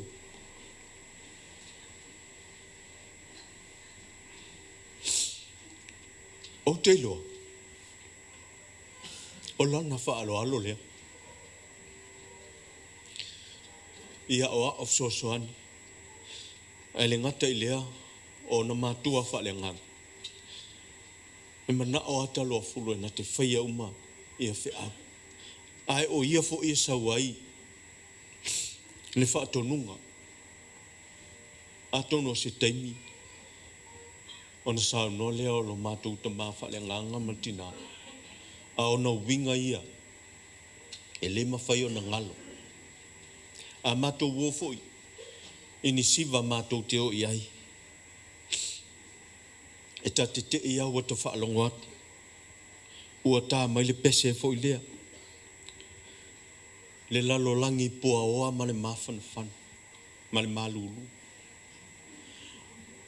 e tasi ale ma tala noanga ma le sio tolua ai foi o Taloafulu mo li manao ai foi o fia wosi i ala fo ai na saolava o le pese ale fia tele i Taloafulu e wha wosi ai lana mana mea le tina i ala fo tele ngā luenga le lei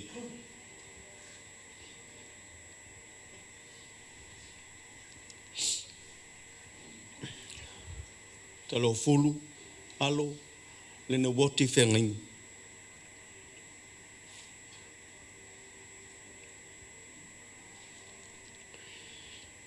sa o whaatuatua i a te oi sa o Moimoi i a te oi o le ngata o le vai tutonu o le tātou ainga pe a masi ilo tātou ainga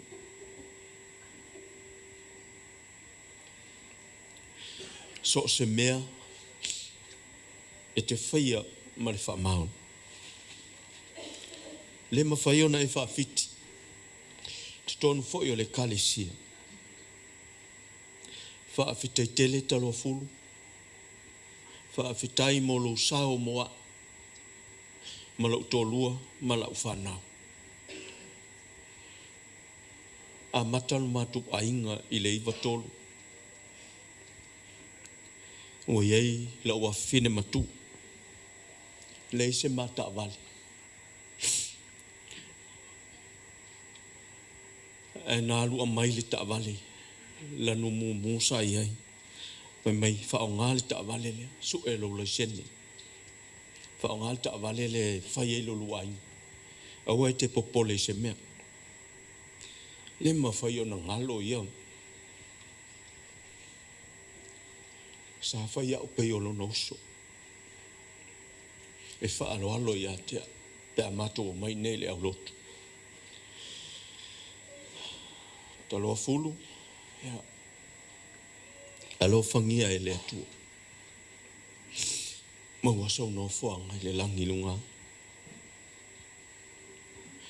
o wao le tātou i unga lava lea whaaftai lo ua wanoa tai lo songa le whaafengainga taulang Taloafulu iai teimi sa vahe le whonga wa o wha mawalunga o tā whawhenga iai tono le kalesia ai whaafitai i lo whaapale pale mai ata i aluia Latu ua fo i mātou te talo, ia manuia le malanga Taloafulu. Manuia le pa ia tele, o le tāpua inga, sungai, to ina mo lātou whalitua, le whalitua o le sea, ngā te lea, o whio ngai, te akonto ina mo lātou whalitua o tātou mafuta, le nofo a whawhiangainga iso o se kalesia, wau mai masana, ia manuia tele le tāpua inga, whaaftai.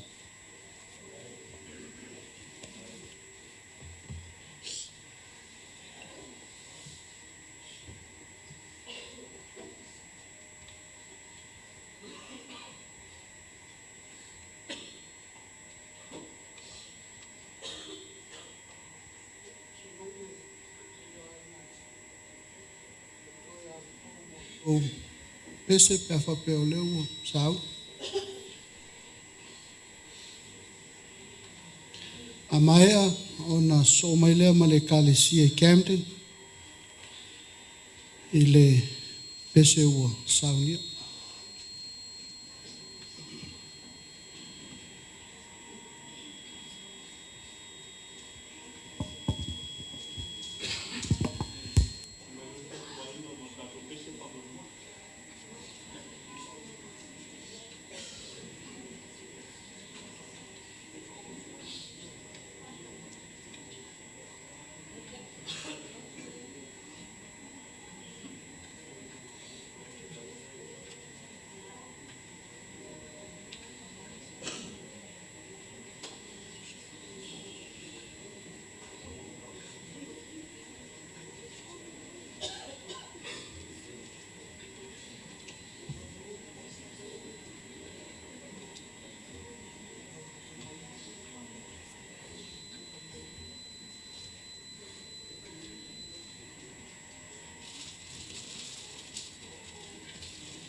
Le fia ua fai mala o ainga e o lai le talalele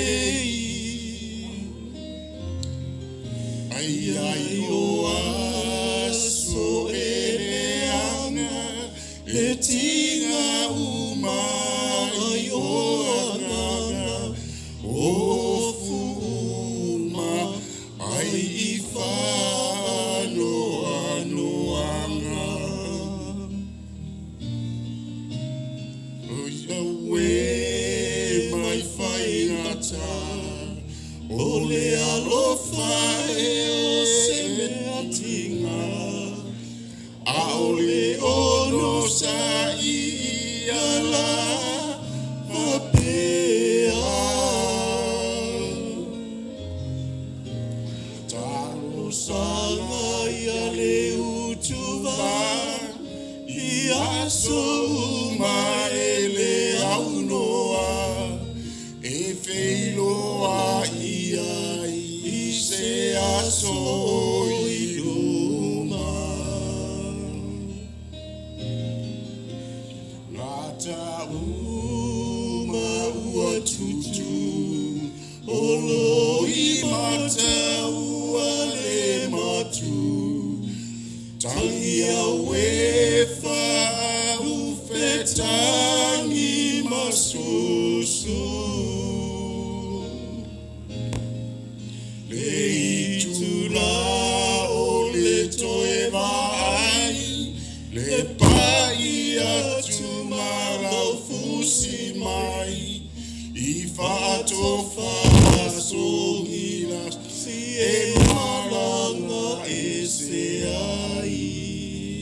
In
Saun maile, Kalesia Camden, pese se laus fumo vale.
fau o Latu Moimoi ma le ngana wharuaru.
Apologies in advance.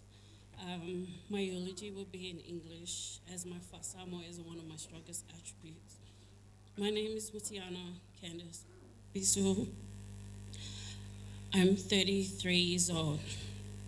I'm my dad's oldest child. I have two daughters, Desire, who is the eldest grandchild, and Cleo, who's the second youngest of my dad's little tribe.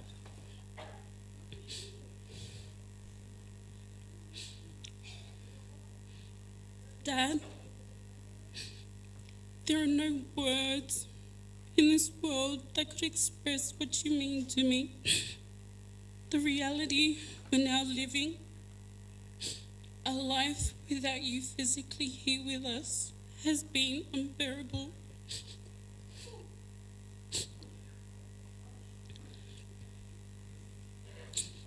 My dad is a strong, determined man. He loved hard.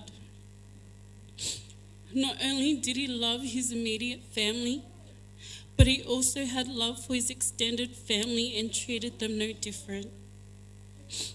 Every time we would attend a family function on my dad's side, he was always so keen to introduce us and make sure we remembered who they were.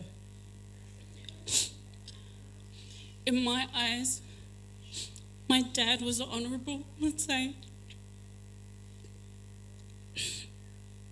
who loved and cherished his angangu'u and Samoa.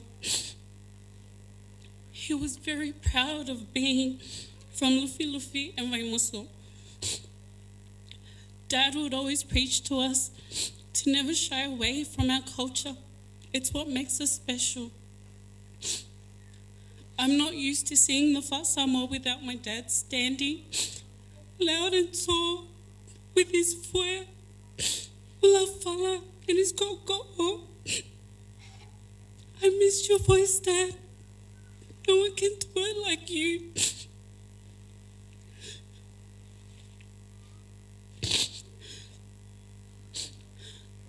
My dad was my go-to babysitter. Sorry, Mum. But don't worry, Mum, you're now number one here on earth. He was our head chef. He made the meanest lamb roast and fried chicken. You can tell by our figures. Also our self-proclaimed family doctor. You name the fufu or Samoan medicine, my dad will continuously harp on about it. He got annoyed with me one day when I said, Dad, my kid's a half-caste, it won't work. My dad always responded with, so what, full or half Samoan blood is still Samoan blood. Oh my Dad. He was my Uber driver. No matter the distance, my dad will always be available for me if I needed him to be. especially for my eldest daughter who goes to school out in the Shire.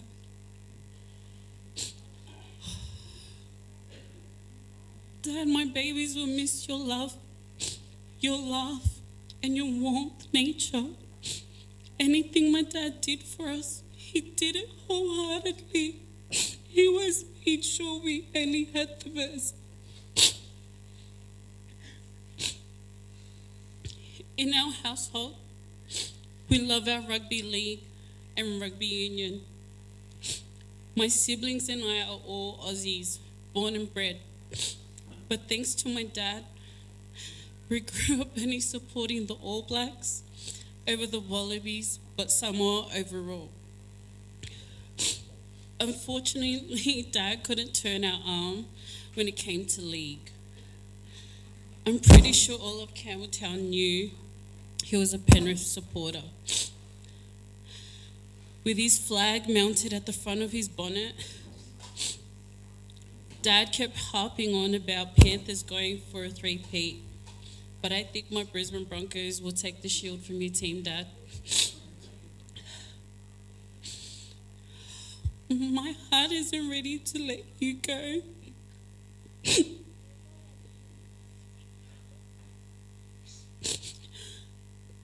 He was very optimistic when he was sick. The evenings I would go to see him, he would sit there and watch my little one, Cleo, and he will mumble to me, "When I get better, I'll stay home and look after Cleo so I can go back to work full time." Dad, I was counting on you to get better so that Cleo could experience the life desire I once had with you.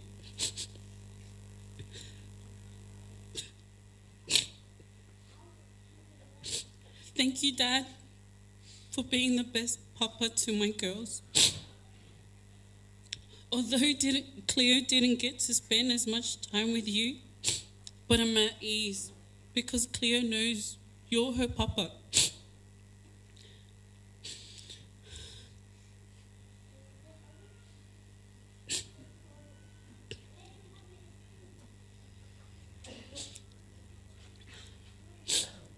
Dad,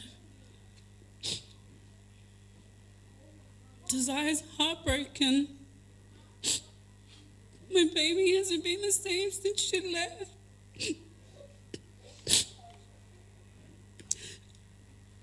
You were her shadow for 14 years and will bid farewell to you a day before her 15th birthday.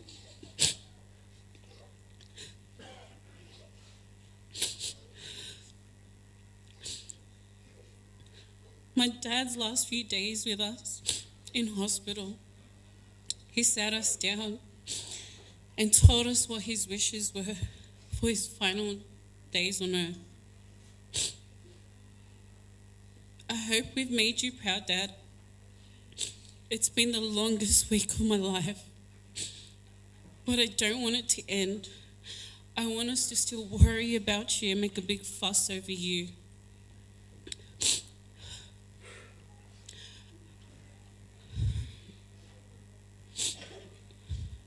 I hope you still find a way to guide us through life, because there won't be a day, a minute, or even a second you won't be the forefront of our lives. Thank you, Dad. Thank you for everything. You would struggle to make ends meet, but you always came through for me. Your lifelong lessons and legacy will live on forever with us and your precious grandkids.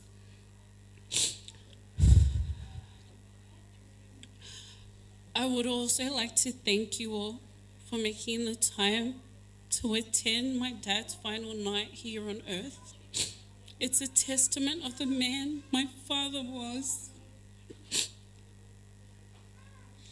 To my dad's family, thank you. Your presence here has made my dad's send-off so memorable. He would be so mimica right now, seeing you all gather for him.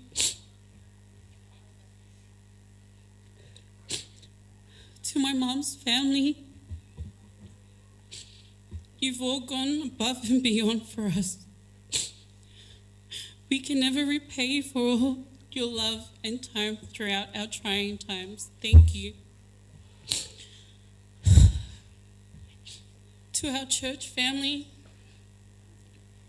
my dad's heart was always Mum, us siblings and grandkids, but my dad had room to fit in his ecclesia. Thank you for loving my dad unconditionally. Thank you.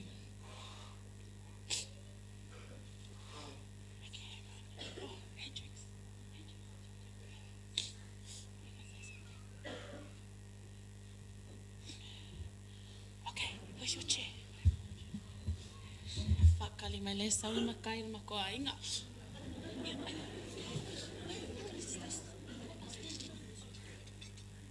Okay. You ready?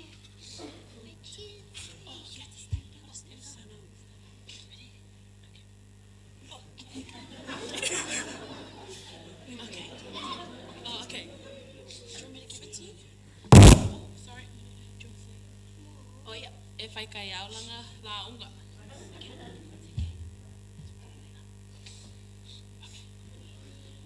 Yeah.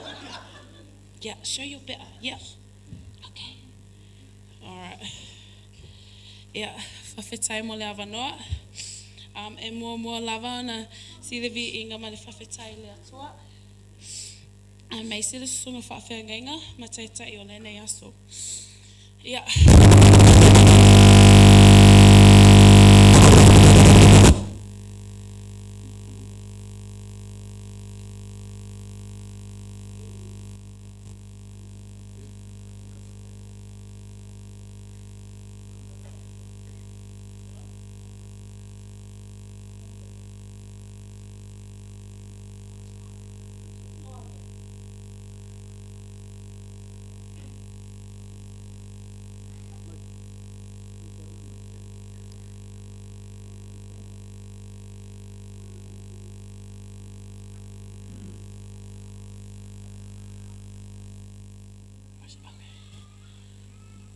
Hello. Okay. Yeah. Okay. Yeah. Oh. Yeah. O wa ole o Paula. O wa ole longa lua le whanga o tino ma ala fo o Taloafulu. O wa ufoi piko sili le au le lei out of all of his kids. So I'm the prettiest out of the four. So e kolu kenge ai kasi ale kama and I'm still the prettiest out of the four. Oh my gosh. Olo kolu alia. Eko kolu sima whanau. E iai le o Hendrix, o whakau sanga, o Harlow, o Lua. My Hector, who's the youngest grandchild. E whiku masinga. Okay. Oh my gosh. Yeah, now if I remix way low, I'm gonna just go English now. My dad, oh my gosh, my dad was the best dad ever. My dad was my bank, you know, like that's where I'd go for everything, for food and money, and my mom didn't know that he was my personal bank, so I miss my dad so much. But my dad, he was a beautiful, strong, God-fearing man, my dad, and sometimes I felt like he loved his ainga local more than us half the time, because he would rather come to local than come on holiday with us. We were like, oh, can we go on holiday? Let's go a weekend away. And I mean, ay, ale local. And I was just like, oh, you know, you go every other Sunday. Let's try skippy local. He's like, Leai. And I was just like, oh, okay. And my sisters would be rolling their eyes behind us. But my dad, there's so many memories that I have with my dad, but I just want to talk about the funny ones because we just keep crying. So growing up, my dad never let us have our hair down. no earrings, no nail polish. And for some reason, every time me and Nika will vali our kingi limas, someone will come over to our house, like our uncle or someone. And my dad would be like, "Whai mai se puki?" And I'm like, "Oh my God," me and Nika and Kuka were like, "How do we hide our kingi limas? Like, how are we going to do a puki?" And then Nika's like, "Just hold it like this. Like, nganga, try and dig your nails in when you take the ipu." And I was like, okay. Because Nika's Nika, you know. She'll just hang back and let me get yelled at. So I will take the ipuki and I'm like carefully placing my hand so that he can't see my fingernails. And just as I put the ipu down and I walk away, he's like, "Hey, and I'm like, oh my God. And I just keep walking. He goes, "Yeah, and I was just like, oh my God, man, he'll embarrass me in front of anyone. I mean, all I wanted was my nails done. And the same thing with earrings. My sister's partner, Ezra, when he moved in with us, me and my sister were in high school and we didn't have our ESPs. And everyone had their ESPs and we were like, "Oh, please, Dad." And he's like, "Lei." And I was like, oh my God. And then he goes, "Oh, I'll take yous." And I knew my dad liked him, so it meant that if we were to get in trouble, we can blame him. So he took us, and I picked the most brightest colors, knowing that my dad was gonna fussy me after. And then when we got home, me and Nika were walking, and we had our hair like really low. And then he goes, "Shh, and I was just like, oh my God. I was like, "Oh, Ezra said he took us because he felt sorry for us." And then he looked at Ezra, and then he looked at us, and he's like, "Yeah." And I was like, oh my God, this man, like, there's just so many other things that I just want to talk about this man. But I think the most important thing about this man is he was a papa. And he was a papa to my 3 beautiful babies. And he was the best papa ever. This papa was so bad with my first baby. We lived with my dad till he was probably, I think, 3.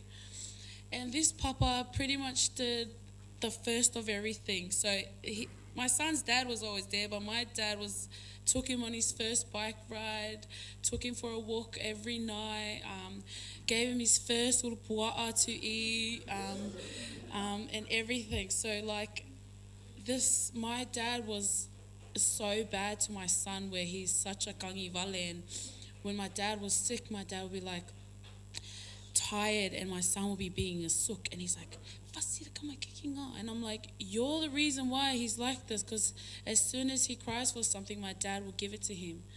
And that's another thing, like my son has a toy room, and my toy room is sponsored by my dad.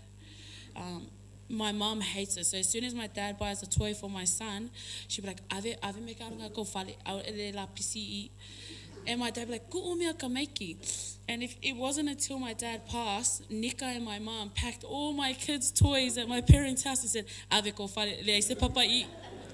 I was like, oh my God, Dad will be so angry at you. But Nika's like, "Nah, take it, it's rubbish." And I was like, oh. But no, my dad, he's the best dad. And he's the reason why I love 685 so hard, is because of my dad. And during all the games, I kept saying 685, 685, and my mum and dad looked at me like, "Ole hanga mea ole ongo varu lima." And I was like, "What the? I thought you were from 685. I was like, "That's your area code when you call your ainga." And he goes, "Oh, yeah."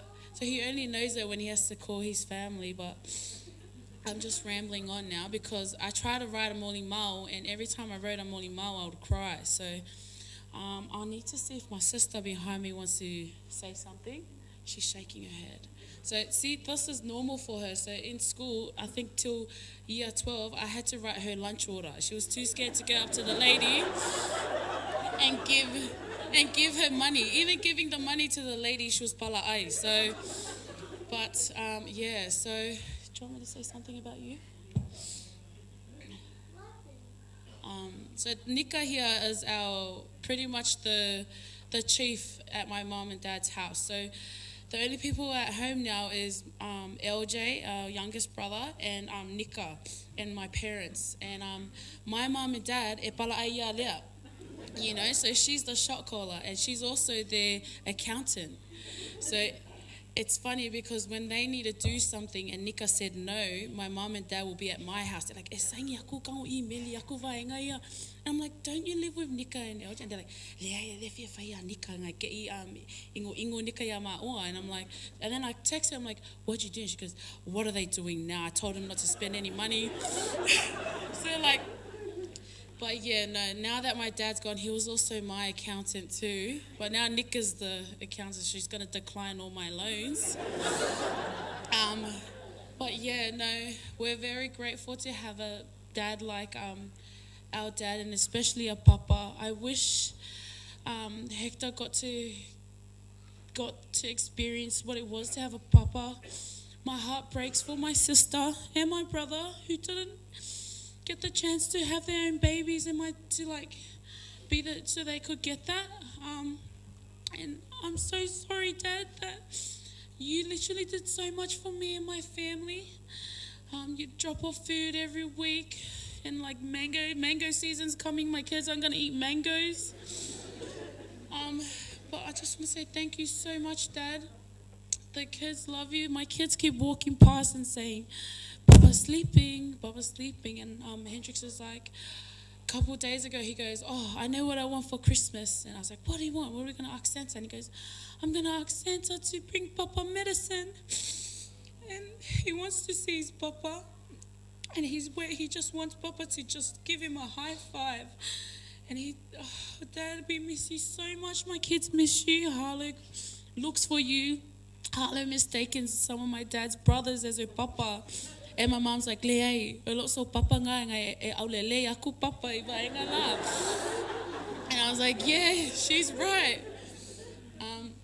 But no, I don't know what to say. I'm just, and my heart breaks for my mom. Dad, you left Mom.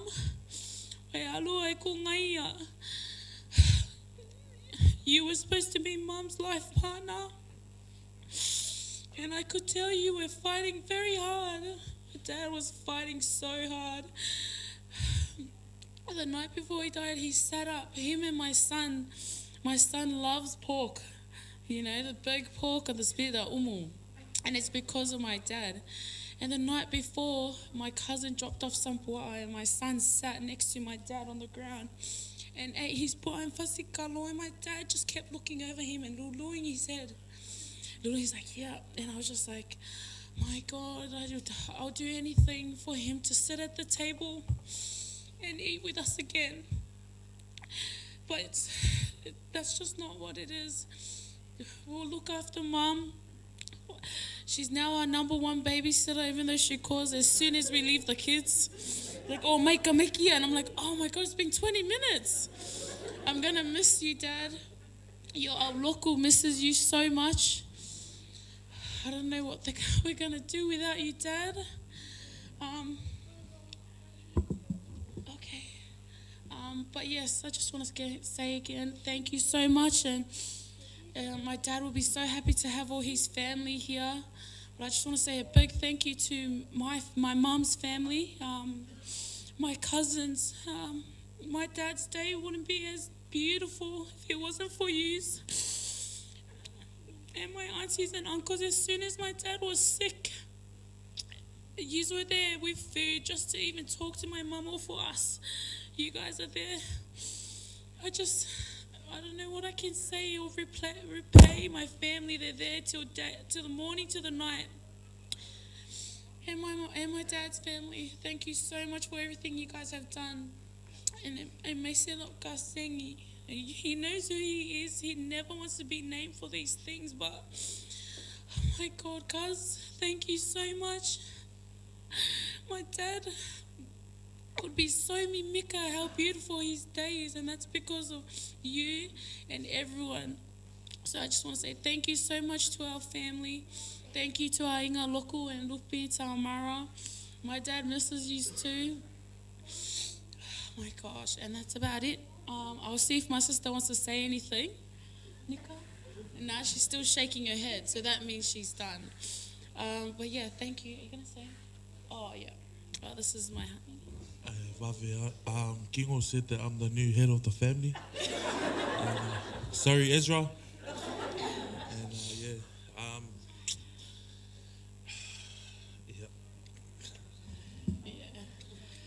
right, thank you. I'll see if my brother.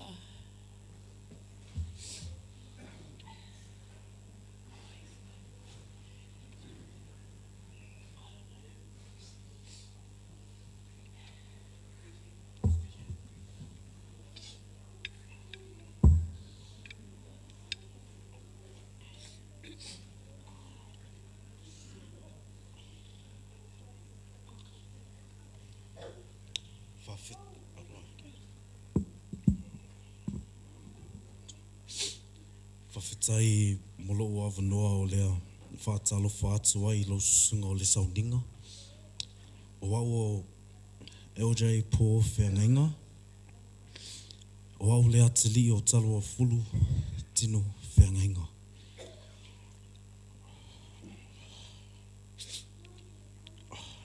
O lea au tamawhai atu.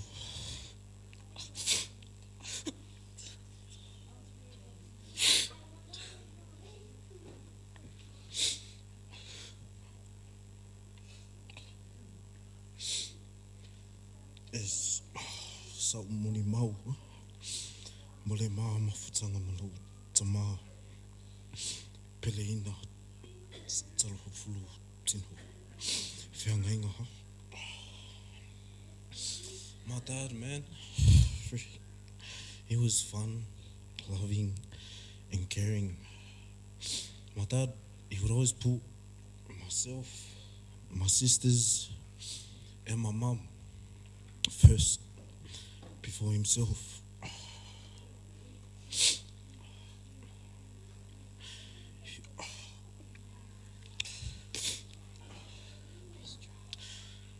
He was a willing person that did everything for our family and for our church. Every church event, early in the morning, he'll wake me up, telling me to get out of bed so we can go to church and be the first ones there to light everything. I hated it. Sorry, Dad.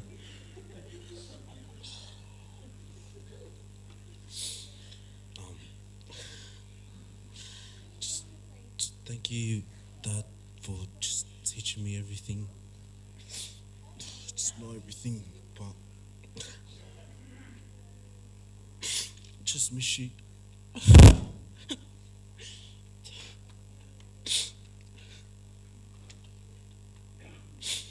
I'm just gonna miss having you call me from my room downstairs to order Uber Eats together.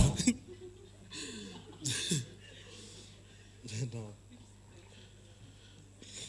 just thank you for everything that you have done for myself, my sisters, and Mum. We wouldn't be where we are today if it wasn't for you. Dad, I love you. And I'll look after Mum just for you, while you're looking after all of us.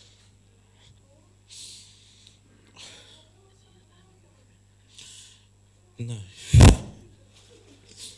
And by the way, I'm the prettiest one out of us four. Wait, sorry, I forgot we've got 4 sisters. Nah, thank you, Dad. I'm gonna miss you. And I love you. Bye, Dad. Love you.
You're healthy.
Mano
Hey family, it's Brian Tor here from the Panthers. Just want to give a special message and condolences from my little family and the boys from Panthers. Just wanted to send our love down to Lenny. Firstly, thank you so much for all your support, brother. I know that you're definitely in a better place. I know that God has special plans for you, and just sending my love down to your family. Thank you guys for all your love support, and hopefully this message can put a smile on your faces and lift the spirits as well. So yeah, it's always good to think about the good times and moving forward to stay smiling and yeah, be happy for Lenny as well. So take care of yourselves, everyone. Be safe. God bless each and every one of you, and we love you, Lenny, brother. And yeah, all the best. Love.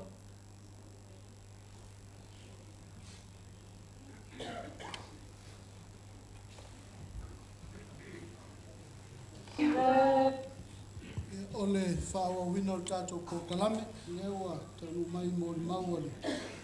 Nai ngalotu, ia me se foi o woma, a mea mai al whionga ia Taloafulu mal fatua ia al whaunga pa ia ai.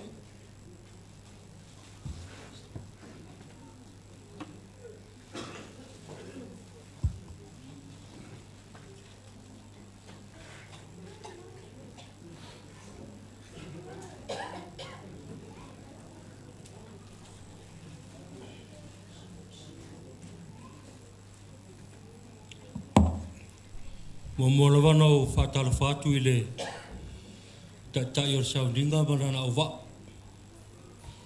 A me se fo I le se ae o le wa se lua I sunga I toi ina ma ona whatua. He fo I le fio mai lo fio ngatia konto ina ma whatua. Mo lunga le whainga ruenga ma le pa ia o le tapo inga. Ae le sopa.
Ako pula yaku mo le whaarwano e kontu I nai e ma ia le saunina pa lotu pa le aiba le pia.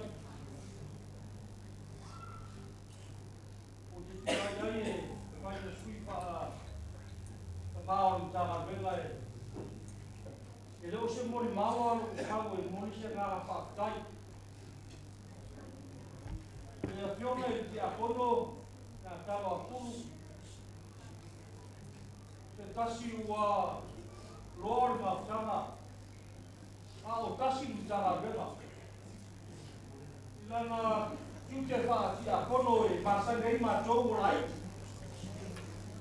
ma tou e fou e talo e toki ti a kono te ngaru e lawa tama ma tua I tono le pale te lai whakau ma tou ino lawa ma tou I o ma tou tute kasi nei uso e sa o na winga e tau sahia.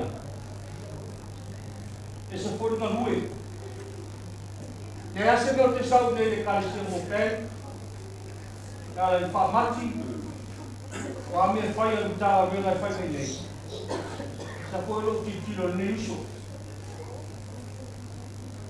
E le mori maua rewa.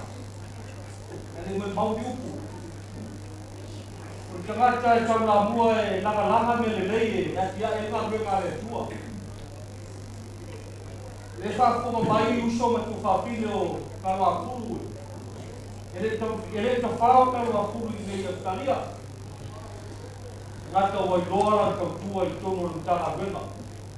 A wenga whaatia kono. O le mau e whai tai au. O le suma i toina. Loa mai pa ti a kono to ina i tono ma ko tanga be. Ka fia mawari Taloafulu se tele pa pe i tono au ro. Ma tono ku lenga ma tanga bela. Taloafulu sa ili malo. A warga benga le tua ma tia e ga benga le tua. Ta fia mawa. Am ian be au no wala au le tua. O lo ma nu e pe. Kale mau tonu noa. O ua toa le loro. Ma ia whanere leo le lupe. Ua anu o fōi mai ma le lau olive. Ina ua umana fōi mai ma le lau olive. Una toe lele leo le lupe fōi mai. Ua anu e le toe fōi mai. Ma tonu ama o peng. Kasi le luso kau tua lo tō marweta. O sao pa mati tia kunei. Pa marama le runga i. A ora whai tu pinga, mausere la. E la inga umato ina pa sao pa e i. Taloafulu. Pai se me runga le me lea. Pai se tio ata lanu e whai ai. A ora suru me le la. Se le veresia ka i o le tapo inga. Ia sao roa me Taloafulu. Wa fofola mai. Tō manga, e iai kua fuanga re karesia. Tō se sōle me lea. E tō e whai me lea. Te tangata o uma o na whakata oto kua fuanga. Ma e whi nau tele le nei uso i ngā renga. Ia lea, kōma le whanau. Ia, pa iyo ai ngā whakate tele a moro soi fuanga o Taloafulu. O whionga tatua re sea, a te telea. Nei fo i singu whongara e matu te ngā rue ka, ki nei a whartonu mai whanau. E se fo i ngā rue. Taloafulu. Aina mai se tusia ti a konto ina mai Samoa. Latu ti a konto ina i whanea. E manao e se tusi ngai moa e whai ele hōra e kāresia. Ana tule utai a tupuola. Pai le tonu na ua tohua o pai aku bilia makai e rei tangaka e whaia nea ngā. Ai whai tala arwani lele ua mata na bangi ai au rot. Ai tua marana e o mai martau su e tonga. Ka saru pen whakonu ua. E rei ta whao na sue le gata i le tau koino e ka whenga i kōpeng. O to tongo e pūlenga mai tama whenga. E whapea po i le nuku mara ki anga na maku ai no mai ni e nuku i mano ai. Ia le uila kon mau au te whapea tele le uso tau tua. Ala upulea, tātou pulega mara tātou tanga wenga. Ia mau e Taloafulu e whai e tātou ngā wenga. O ko ina leo ranga mara soi tua. Sa ili mano a warga wenga le tua. Ia ona kon mau lea tau no ia tāpi mara whai whenga maranga le whionga te atotu. Tono tātou pulega mar tātou tanga wenga. Asi kon mauna ang pamia ki nā mar whanau o wana lo tutele. Moimoi le tua. Ia tāpi mara e whai ngā malanga o tātou uso nei. Ia awa tono tātou tanga wenga so mori maunea kupu o tapena ina. E mori eina e gombo o ngā lopa. O wale me uso mar o danga mar tau kuari au mar ngā wenga. Ia whaktai moro o wanoa.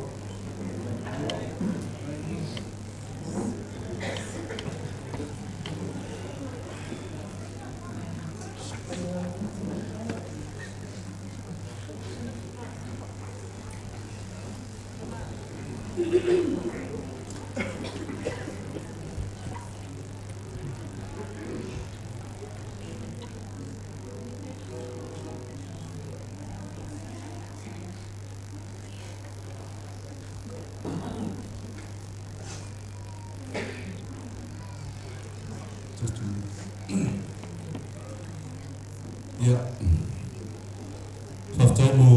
lo no ya sina mo mau le maftanga mo le sonei po le sunga le fionga te akono ya Taloafulu ya tono le matu e kalesia nei Moorebank lo ya se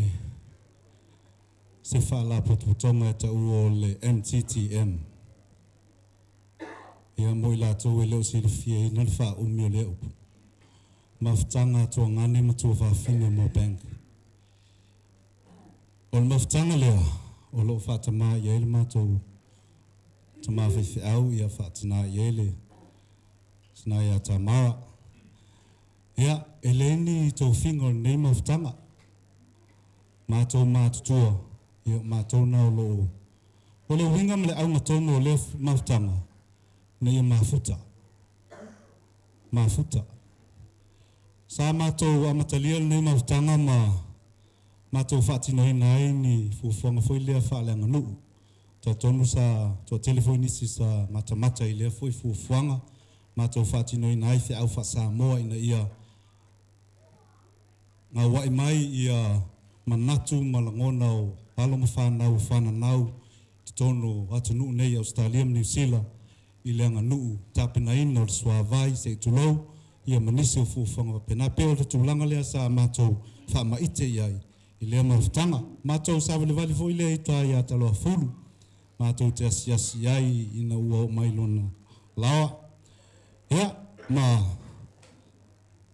half time mai no so ya mato matua Stevie ma Paula ya manaita mai tai nei o Paula Valelia Salvale ya pe mato na lo fa matua yele nei maftanga half time mai ile fa maite o leva ona tau ona fai le tulanga le tono le kalesia malana tala o tuai ona ave ese wai o lo tai so lo lona tino se tulo ai se yo o mai e mafuta maftanga nei ya ese fo ile fa ngana tau le fo uso le mato maftanga te le yo se o onga na mato moa mai a Taloafulu e tolu a upu o te whamatala ina ele nei uso I tono le mato maftanga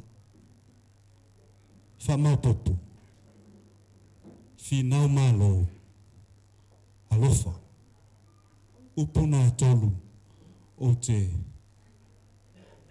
pa ai ele nei uso I tono le mato maftanga ele kalesia whamapopo ele mana o Taloafulu I se mea e lei I tono lana e kalesia ana ele tae au no usu mai whaatutu koun si whafo peon tau si sila iai o le ngaluenga na le te akono nei pole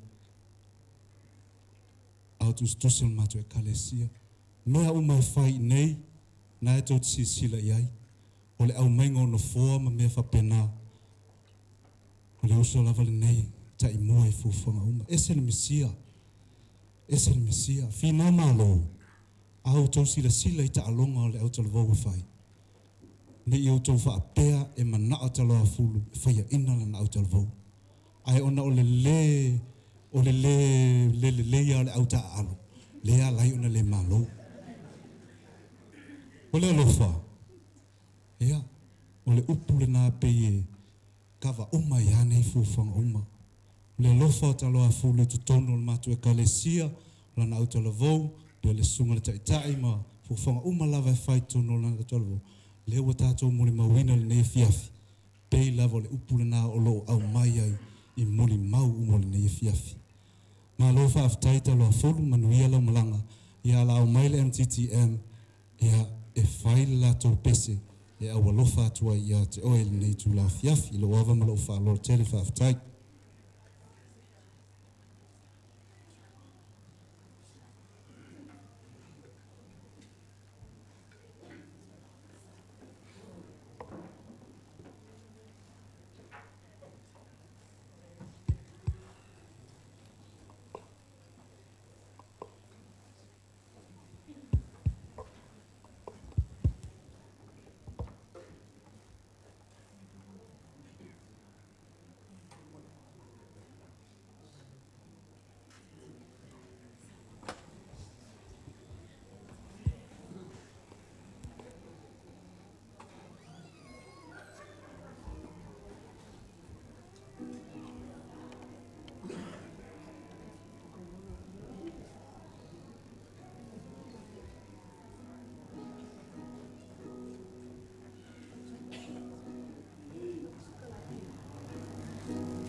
Maya Moimoi o le kalesia ma o mai masani ona o le ama te susaunia e sumatraina ma le kalesia i Peri.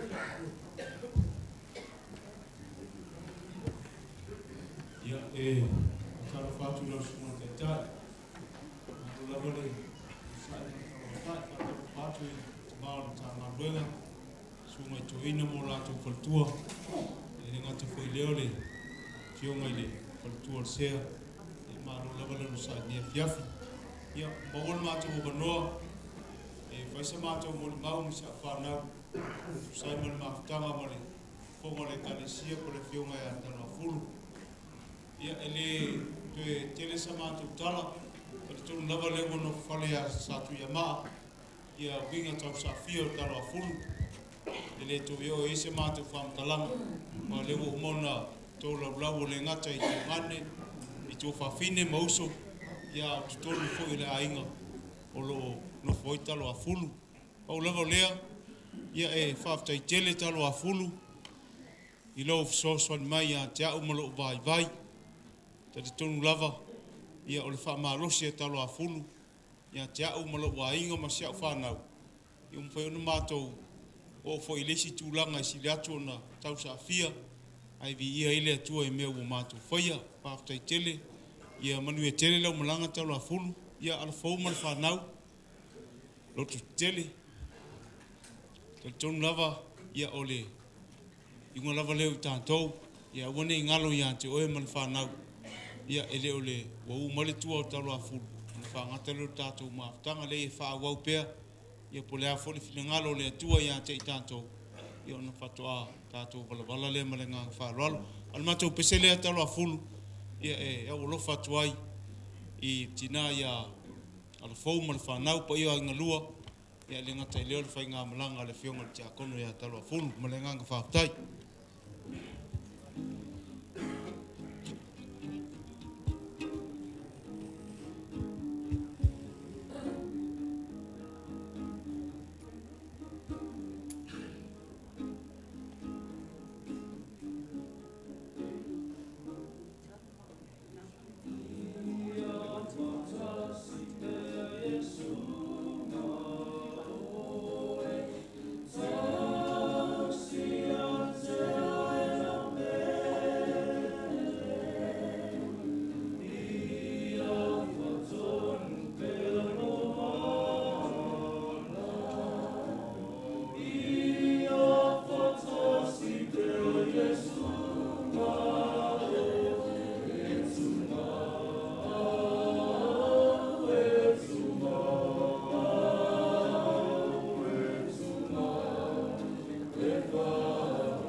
O te whatalo whātu le pau ia maurungo le.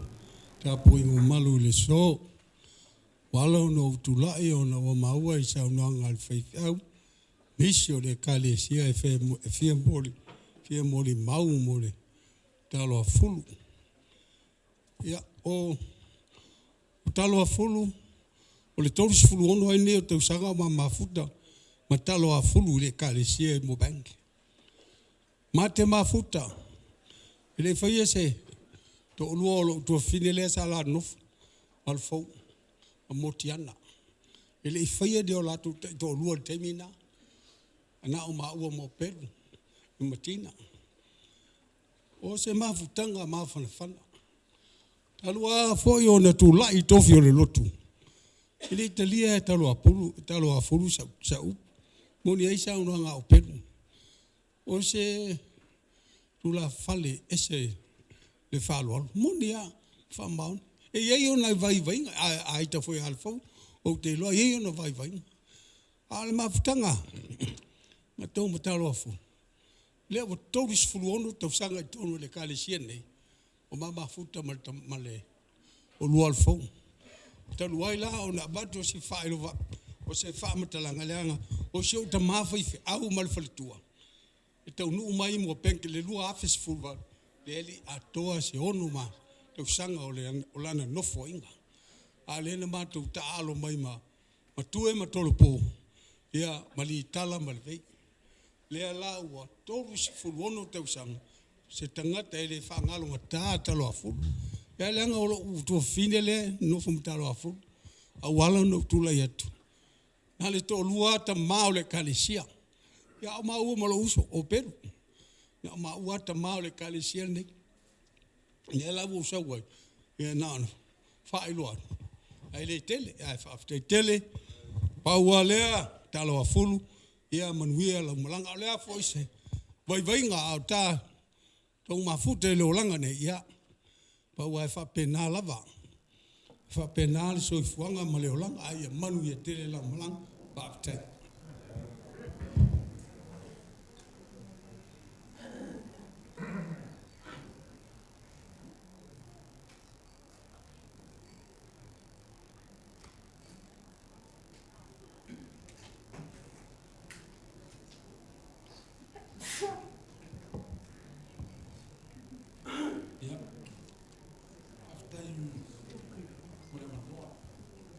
Au le I whaia le mon mau.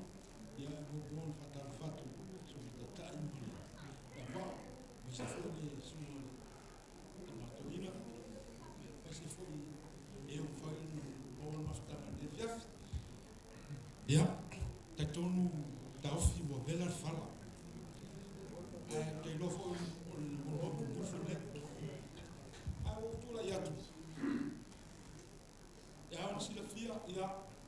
Wow. Sa maola fatasi mai ma se oso. In matonu I Samoa. E wo e o mama tua. Si le fia.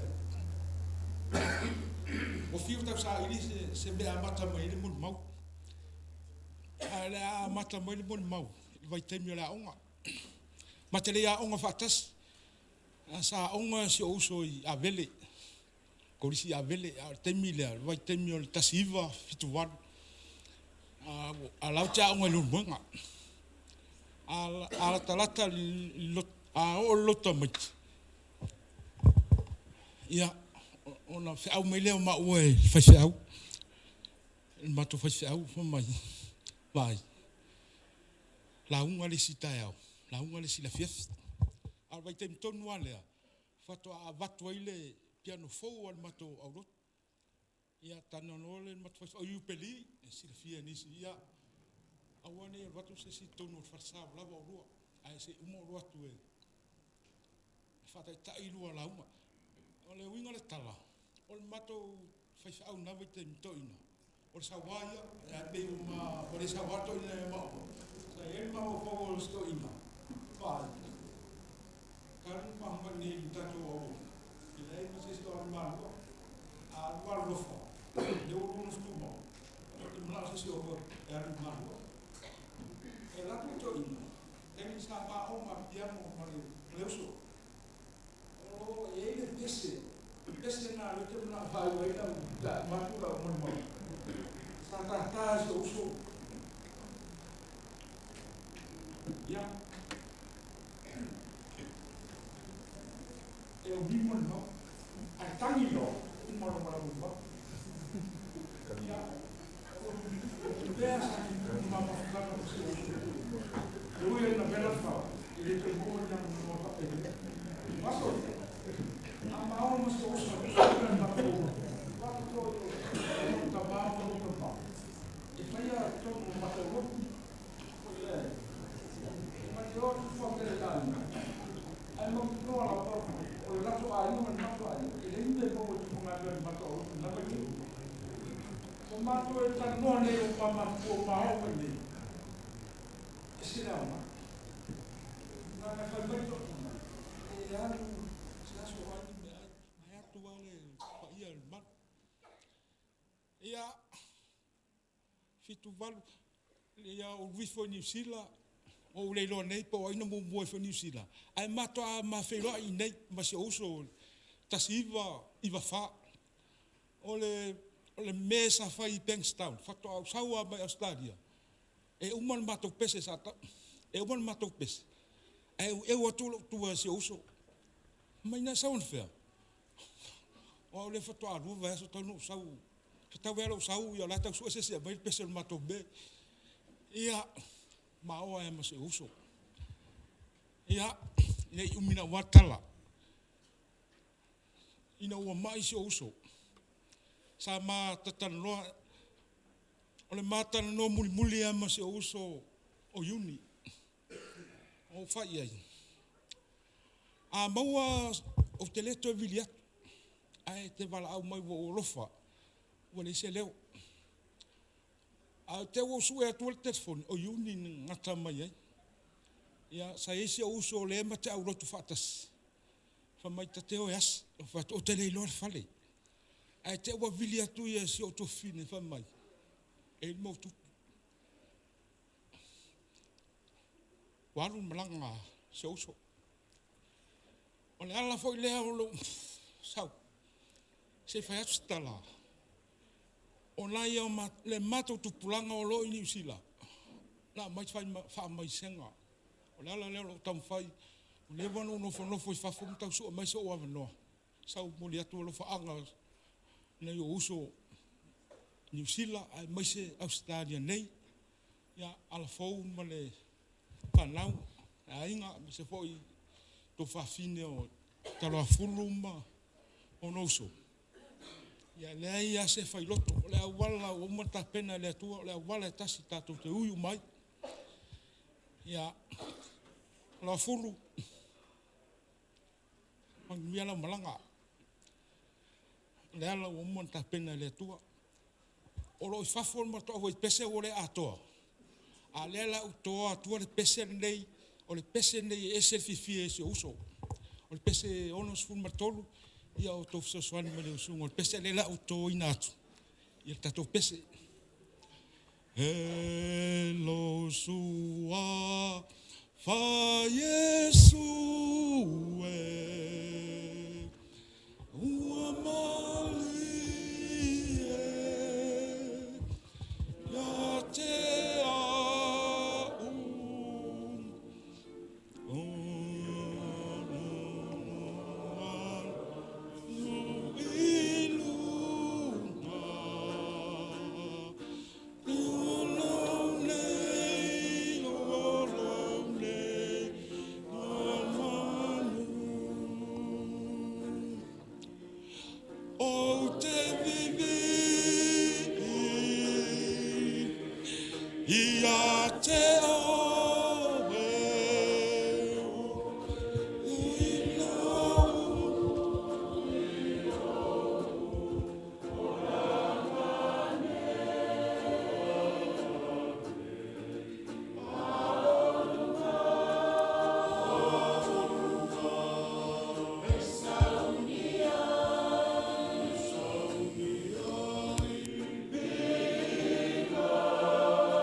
te so ai ma ia ma via le via tai la vula to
Tātou pasangati tātou tārsang. Tātou ifo, ma te talo I le atu. E pa ia, e sili ese, e mamalu la fio le atu o au. Wa whaalia I le nei tu aso lo walofa ma lo wanga li lei. Wa o lele, wa matou wa aia. Lo walofa la vea I ma lau tau singa le soifua ma le ola o lau whanau. Le amata mai I ta mao le matanga luenga, ma o latou whalitua. Ngata I lea, o pionga, I te akono ma whalitua. Le lasi o le matanga luenga ma le pulenga. Iona whalisae fia.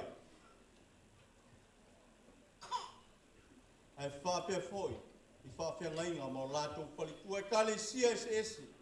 Le maave, lasi wa o whanga poto.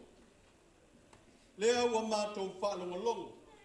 Ua whaafafonga la ua fio. I taleni maanga wa. Sa e whao ngai na ai. Sa e mamanu ina ai Taloafulu.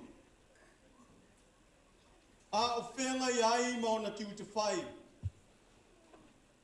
Te tonu o le ainga le kalesia no. A se o malo whaafitai te mā. Le soifua ma le ola.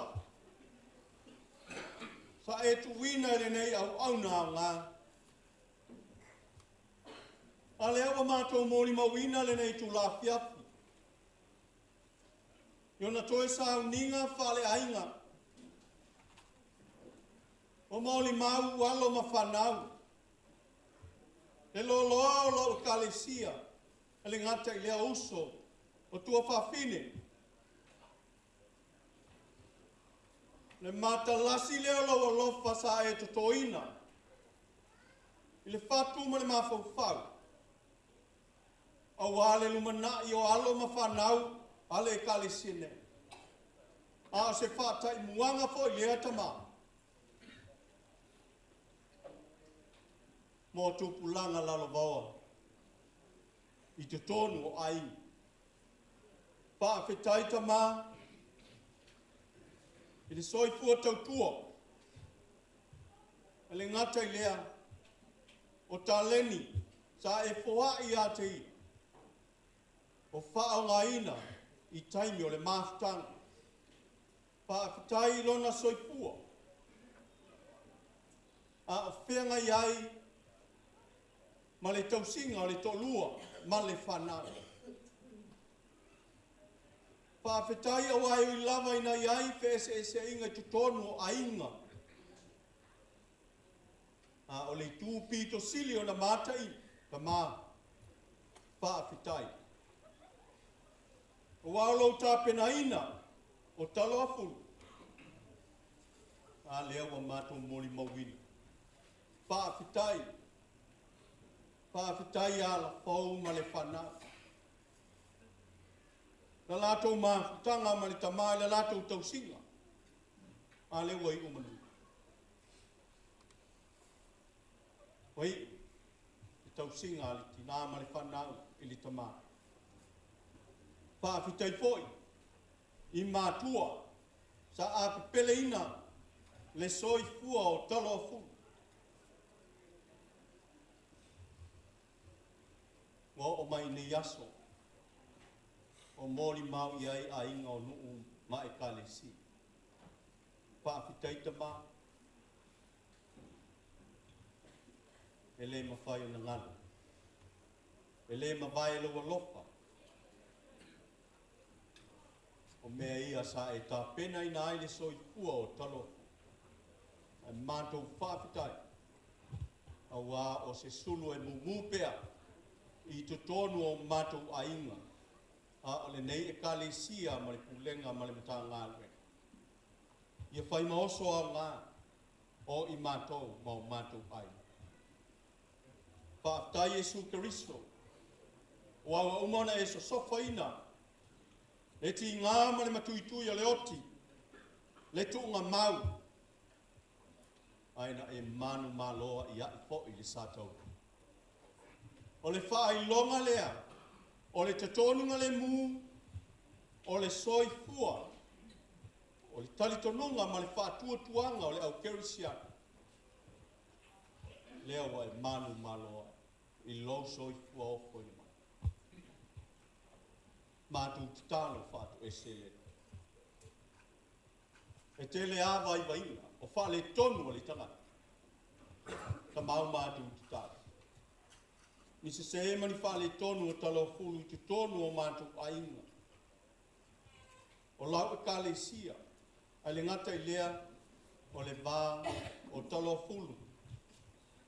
Ma le whau ma le whanau. Mātou te talo le tua. O awa i wainga ma wha le tonu.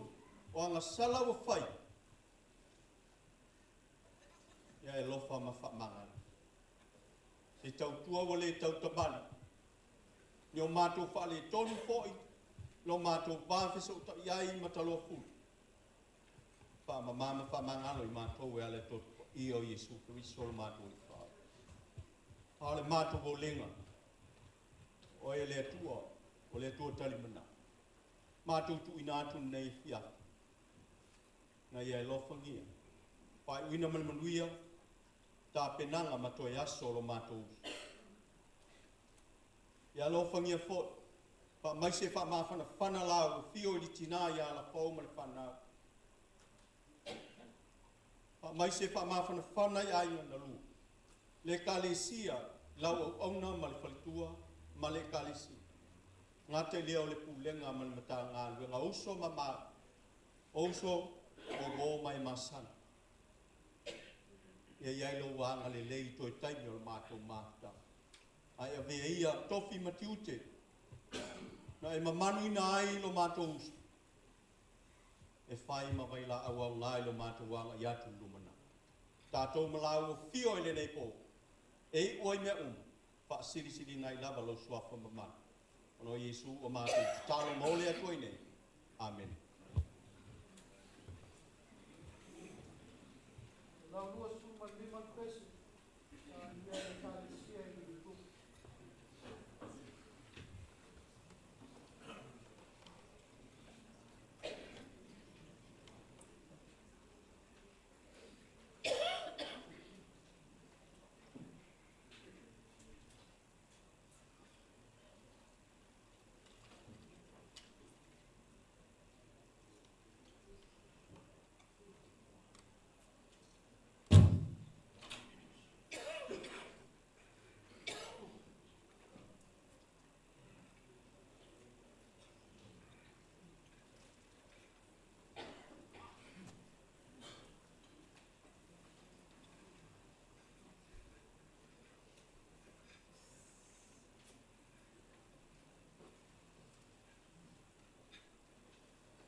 O le launga i le suafa mamalu o le atua le tamā.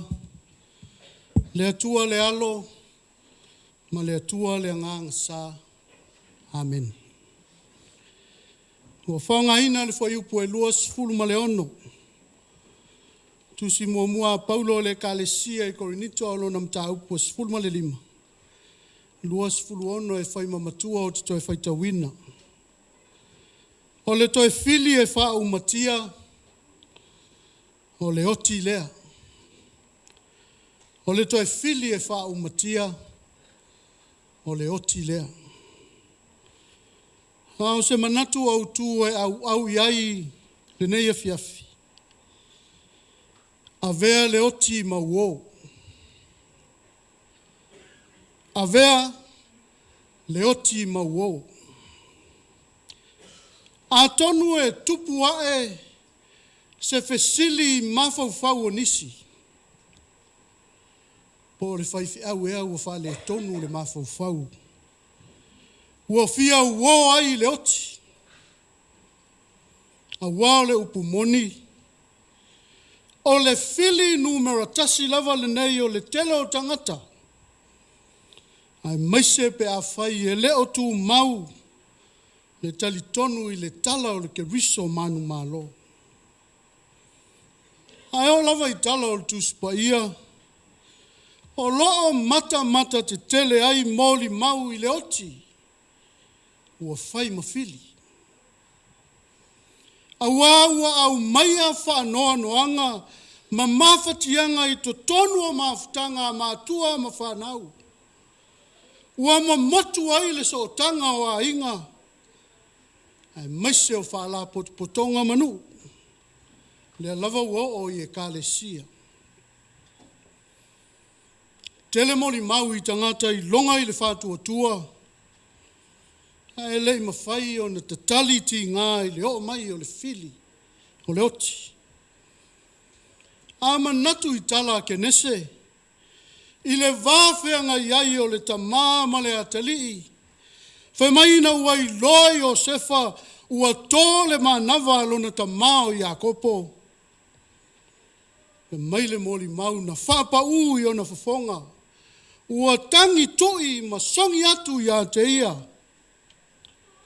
Ma whanoa noa whātasi ai mai kupito i aso e tele. Ma futanga i ulunga li ma whanau. E pei o whanoa noanga na o ia na omi le tina. Ina ua maalili umalo na tō nua malana whanau tama i moapi. Le nuu na au mawai le tele o tausanga. O le fo iane i pētele ema, ai tū fesili tangata. Pele o na omi e lea. Fa mai le tali al tina. Aua. Aua tau te tau au o na omi. Ai a wha ingoa au o mara. Ua o ona mea uma ua whaia e le ona. Le malosi umalava. E le ta liang o fie. Le o mai o le nei fili. Ua le peti ma ave sea e pele mama ma e. I le vāwha le tangata. Ma mafutanga vāwha la lata. Ti ngā leanga o saulo le tupu i a tāwita. Ina ua maua tāwita le tala ua oti saulo. So mai upu o sa afia finga o na mawhatianga. Maunga o ki le po ae. Auane i ai se sau. Auane i ai se ua i a te outou. A wā o ele ua lafua i ai. A upenga atoa. O whaasanga ma saafia finga. Ile o ona male matuitui o ti ngā. O le o mai o le nei fili. Au lava fo ile fo vale o Absaloma i lon tamā. Au le temi lava na o mai ai le tala. Ua oti Absaloma. Fa mai na lua e le afe. Ua tangi whano ma whape ane. Absaloma lo watali ie. Absaloma lo watali ie. Ta fia oti e sui ai oe. O le tangi lotu a Maria ia Yesu ma whailoa ye. Le li ie. Pe ana i nei e le oti lotu a ngane o la salu. E talianga tāla. Le tinga o le o mai o le oti o tātou sio manga. Ua whai ma fili o tangata. Ai lai fia wō. I le nei fili ua taua o le oti. A o le tangi whano ai a inga mai e pele. A le tali li whai upu a whai mamatua. O le toe fili e whau matia o le oti lea. A whai ua whau matia e ke riso le oti. A whai lea ua whau matia e ke riso le fili. E ala ilona toe tū manu malo. E si ala e a vea i pea mawhili. A ele suia e whai ma tātou o. A wale nā tura leo le ola. E iai fo i o tātou waso. Tātou te sava vali whātasi fo i maleoti. Te miuma. E lei loa le fina ngalo le atua po au nei. Po tae ao po leva yaso.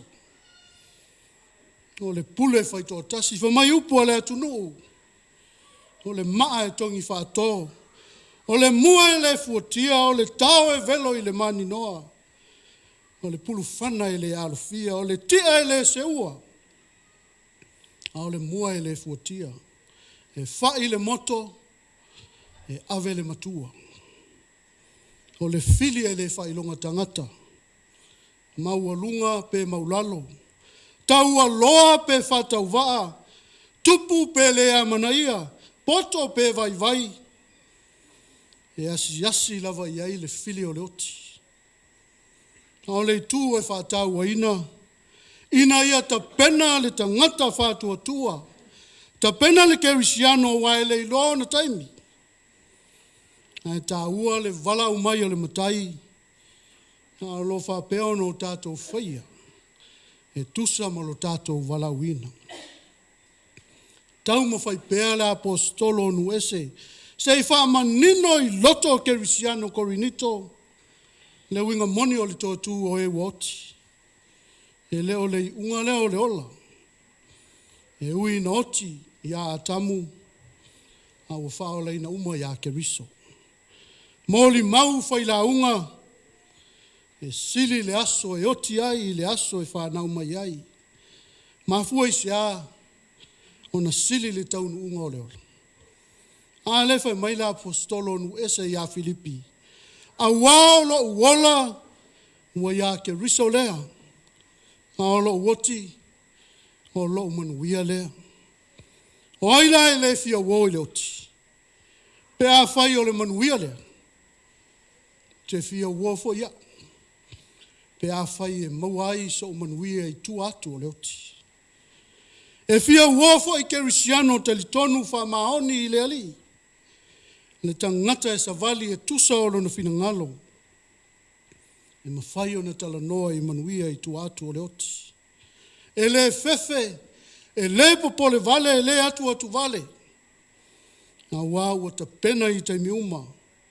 O longa lue fo i ma le wha moe. E ala i le whatasi mai o le anganga pa ia. Pa ia o le sauninga. A wale, sauninga whale a inga o le fionga ti a kona. Wha malosi lea le tala le lei mo i tātou. O wha ua wina le soifua ma le ola. Manatu e lea o ngane upu mo Taloafulu. A o le wala aua le atua mo ia. Tātou mafuta ma whiwhaso a iai. Ina ia o tātou i loa le taunu unga o le tātou tausini onga o sa ili whātasi iai. A vea le oti ma tātou wō. Whai ma vaenga e whātau waina mo le tātou wola o sa uma. Ina ia whātino mea uma e atangi ai. Le ola ua ia ina e le ke riso manu malo. Le ola ua tauto orua ina e le anganga pa ia. E sa vali ai ma le whātua tua. Ina ua mauti noa manuia i tu atu o le oti. Au mai manino e le apostolo. O le fili muli lava lea o le ola i le tino. O le oti. Le ala lea e mawhati ai ma whainga tae le talia. O le o mai. Ma ave ese e pe le ma mai i mawhatanga. Pe tai a whai o whato i lalo e ke riso. E ala i lona to e tū manu malo. No tātou wala lea i malo i lana whaoletanga. Pa mai Paulo, a whai e ngata le nei o langa mea tātou te wha moe i ai i a ke riso. O sililo tātou mā laia i tangata uma. Ao le nei, o toi whātuina mai ke riso i e woti. Wa vea ma whapolo polo o e wa Moimoi. Wa whātou i lalo le fili. Wa le toi oti la le tangata whātua tua. A ua moe mo sina taimi. E whaatali ai le fio mai o le li. Tātou te toi tutu whaatasi mai. E leo toi talia ngatala le oti ma natu malangono le au whātua tua. E peo no fesili la apostolo i le fili. Leo tie, o feo i ai lo manu malo. Leo tie, o feo i ai lo tui. E leo toi manu malo.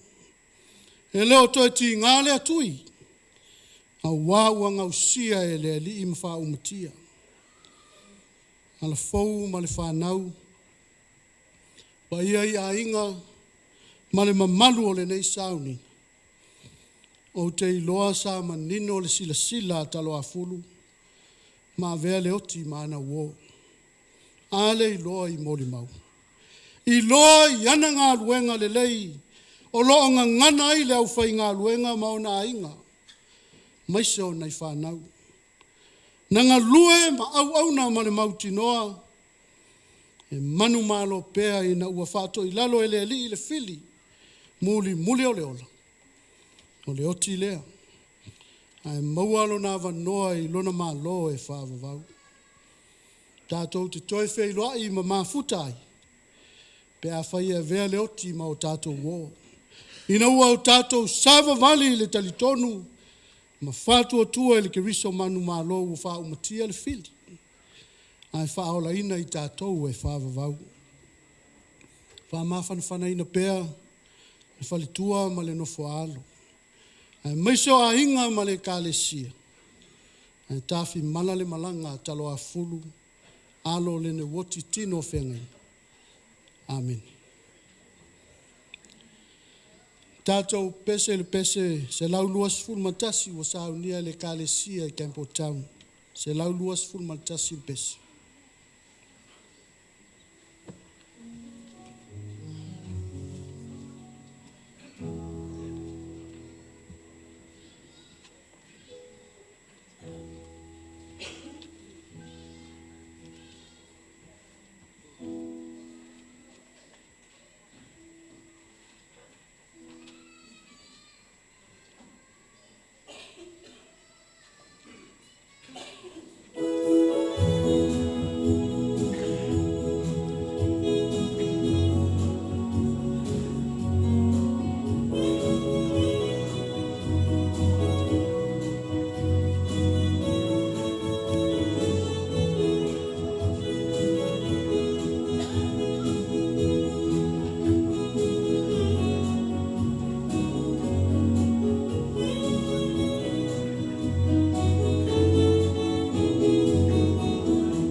o le avanoa i le pai o ainga na lua, pe a whapeo iei ni wholafolanga. Ia, o le tātou sauninga i le aso atai au, toi sauninga la whionga tia kono ia Taloafulu, o le iwa li tae au, le iwa li tae au, sauninga o le funeral service o le whionga li tia kono. A o le i whaiwina nei sauninga, mune atu le nganga whawhataitele, pa ia o au whai ngā ruenga, sunga i to ina mwhaltua, e nane ia, pa ia lau whai ngā ruenga i on tūlanga whalupeina, le ngata fo i leo whionga i tia kono to ina le lo loa le ulenga mta ngā ruenga, ia e maisi fo i o woma au mea mai whawhatai, i le su mai mtala mai au maa walunga i le sauninga whale ainga le whionga ia Taloafulu whawhatai pa ia au whai pese, langi ina o vi inga o le atua, matanga o fi ai le nei sauninga whawhatai tele, whamanuia le atua i taulang pese. Ia whawhatai fo i sunga ia wao, sa mātou ngā lulue, ia ia na whamanuianga, le tātou whai u le tatalu. Ala manuia ma le while mu o la wafio le atua lo mātou tamā, le lofa sili sili eso Yesu ke riso lo mātou wali i ma le whaola. Ma le mawhitanga le motusia ma lo lava nganga pa ia. Tu Moimoi le o mātou lunga malunga lau whanau umai le lalolangi atoa. Nei se yo o i le whavavau lava. Amen.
tole sami mawalunga lo se manu le langi silinai lo fetu le langi lo ua lo faya oe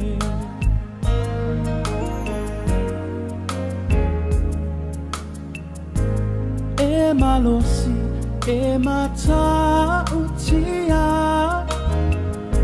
silinai lo semiti falia tau ava tu malo uneyola lo ua lo faya oe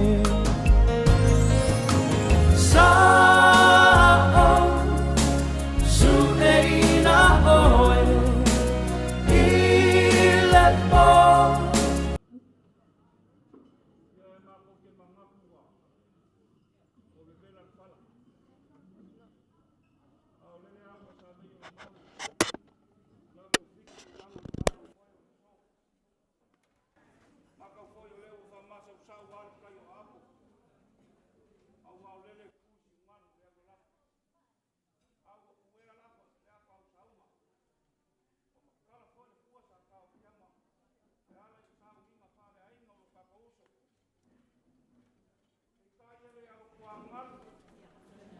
le whakama koe te whaia kurenga i le tō ma te uol ma roi lo ma pouso o le whionga i a kongo. Pao le rangia rao ma oka o kowhinga. A wau lele wa aki le akuafu se polo kaemu mo le ronga kukua. O le malae whai mai na whai mōri ka iai na yuki a ka oku te whailango ka ia akua. E a whianga ki oetu ki akua. Te o ka kia ngalale ngoka i mungu. Pai ma ko o sa pai na ke ngale rufi o io mua. A wala ni foi si lepa. Ole mau ka ya fi ai dai na sa ku mo fongo, ole ai ma los. A far fao lo ma ka gifa. A fi ai ka o ma ka maka. Mu pala ai ka ko mo ko mo mo tlela fela mo mo ma ma ba ko. Pai ka foi la mia le pema pai ka mupu. Ola mia la tuanga o pau kama fale suaro ma ni koa mablo soli ka te ngai foi ku lua ma fai na ngo fo apule ka wai ku mo sa fai nga ma kua la mi ka pui a wa la mi sia la ku le mai o pai o ai ma ai fai ma ko fai kau de fasile la mia o mo ka nei suma fa pe nga male kale sia le ama wa fa ia ke kasi o toku ko sala lango ia ke kale sia i Moorebank ole so tua sa tusi ma kuai ma sa ma kuai ia le pu kasi anga ia me fai le au kale ni olangi o e mo le sa ma ngo le mo kuali para au le kua suma yo me le ki a ko ole sa pun yo kwaro ma kofi fa yo kusi kasi anga ia ma kuina kala lango ia foi singi sa e manga mi fai karofa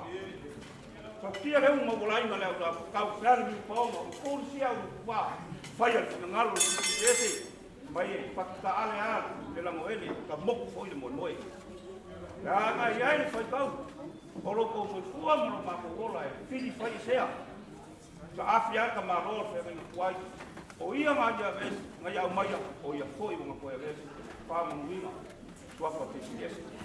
Kamu fa ya ku kubena, sunga to inga ya kulia, markatua, mo fa fa penga mo la ku ma uru kulenga mo fa falsa fia. Wa maku aku le falsa. Ya, de ia dingo ngai loma mo le pama ko ti diaka. Ma mai fa maka mo fia akili ai e sao o lo mako uso ko le fionga ti akong. Ya pa ka se foi fa maka fa nga era i inga. Ya ka wia inga ia. Ke lau kifa i whongare moanga e se lia ai kau maka. Au sina pula ki lo moanga ui se ionga lo koi. Te kongi sa leo wha maru le koi o ainga e maso le kare sia i Moorebank. Ya, sape ia mi iu whi au wha maru. Kamu wha mai senga ia mori o e le nganga o le kua. Ya, me alofa whanta wā. Ya, tunga le, ina ia kuria, man fatua, man e kare sia ke putau. Ya para ko pese ke ko tau. Ya na ko le ya fi tala. So ali pe fa pai yo ngali ko.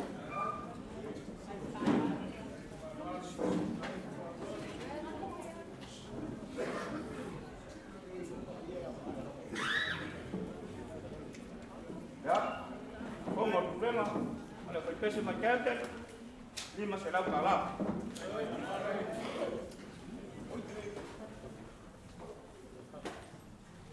Ya, papinanya ya leo kama mereka lesia, mereka pesa makafa, lima será tala.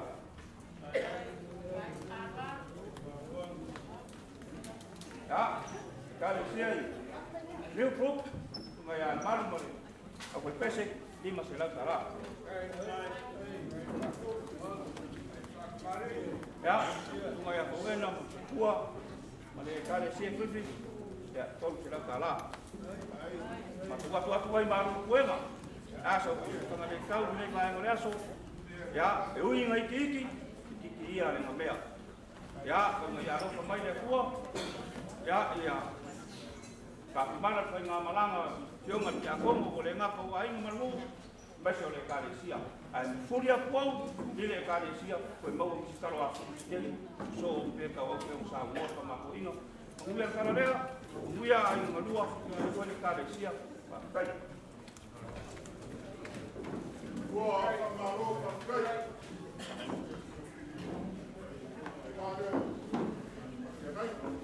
Yo le ro kula, ko ya ma ko la o ko wa ge ko ko wa.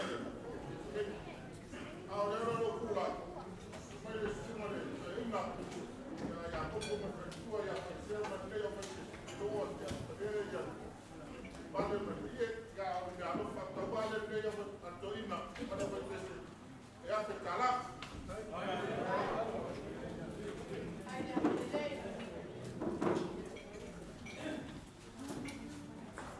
Alo ya Eulogy se kula nga. Ari ko tawle sama ko kala ai. Ko faleli. Sai que foi da possível le soar, da uma capaca no pie. O sugoi ya kom o le kanga fai mo file ani talo sa so sempre se pai milia o nga se mai ali kanga suar kala le ya o nga ka mo fai le sa ma ku kala ni sai ma fa lo le pe ile ke ku ai para ka fa lo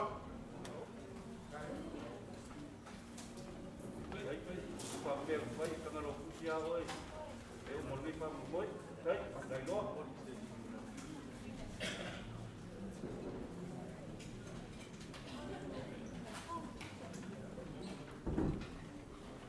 Foi essa macucala.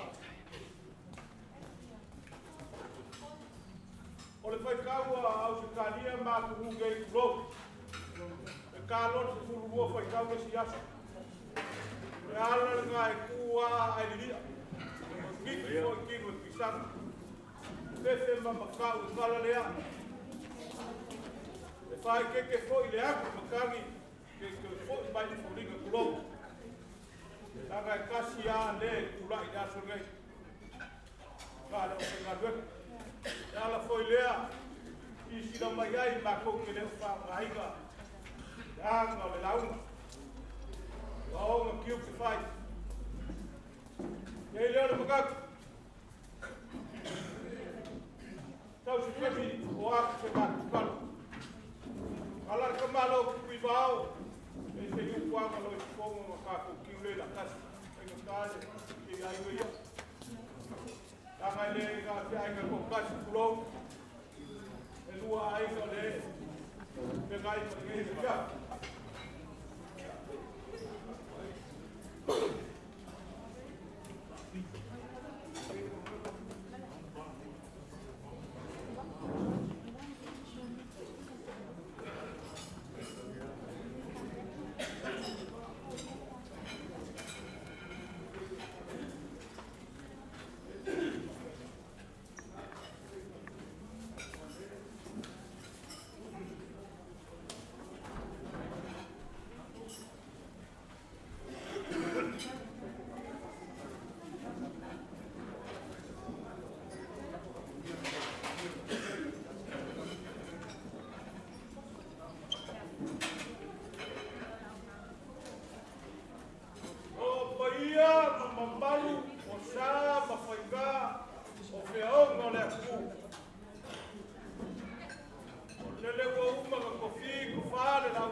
se pame ko si ai se makala la.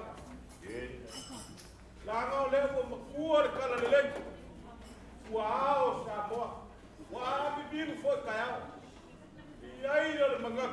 Ole ade ko yo ai se maku ko kala. Ai ka lua. Le a yo wa. Ai wale. Lu filu pala ka sau foi. Kuya kuamba wa kukui. Pai makangao. Akua, mai akua. Pulau iu akua, akua le pau ba ko luli. Akua ma le olo akua ma le mampalu ya akua fo.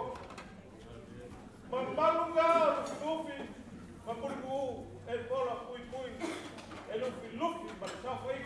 Ne a tua.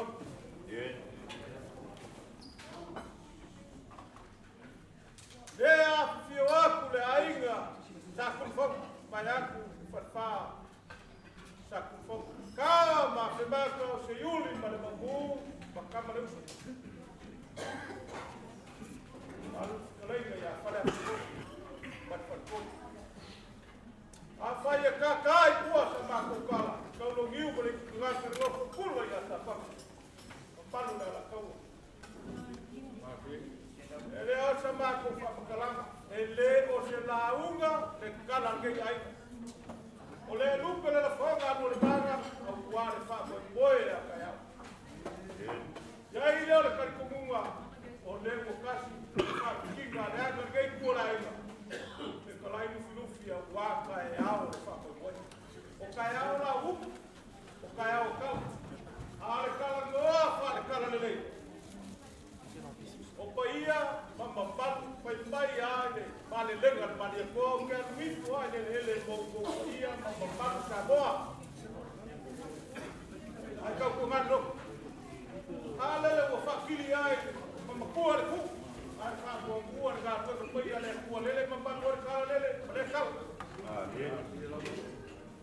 ya ile le kan ku ba ke ko fa malo fa kai le ko ngalo Atu kai la kukuba le kai ka. Ara ka ko fa fe gani.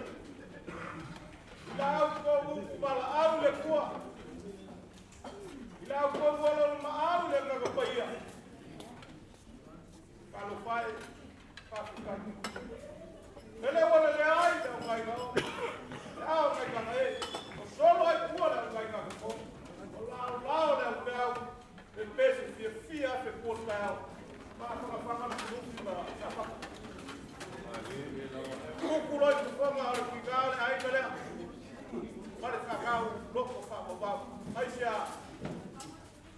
O pole uku kaua. Ole uku le kua ele ai la sesi ko fai no maniliwa. E ko ge ya makaya ma le kua. E online so kua por ka ko la ko le kua. Le ala ga le ko fio no uku.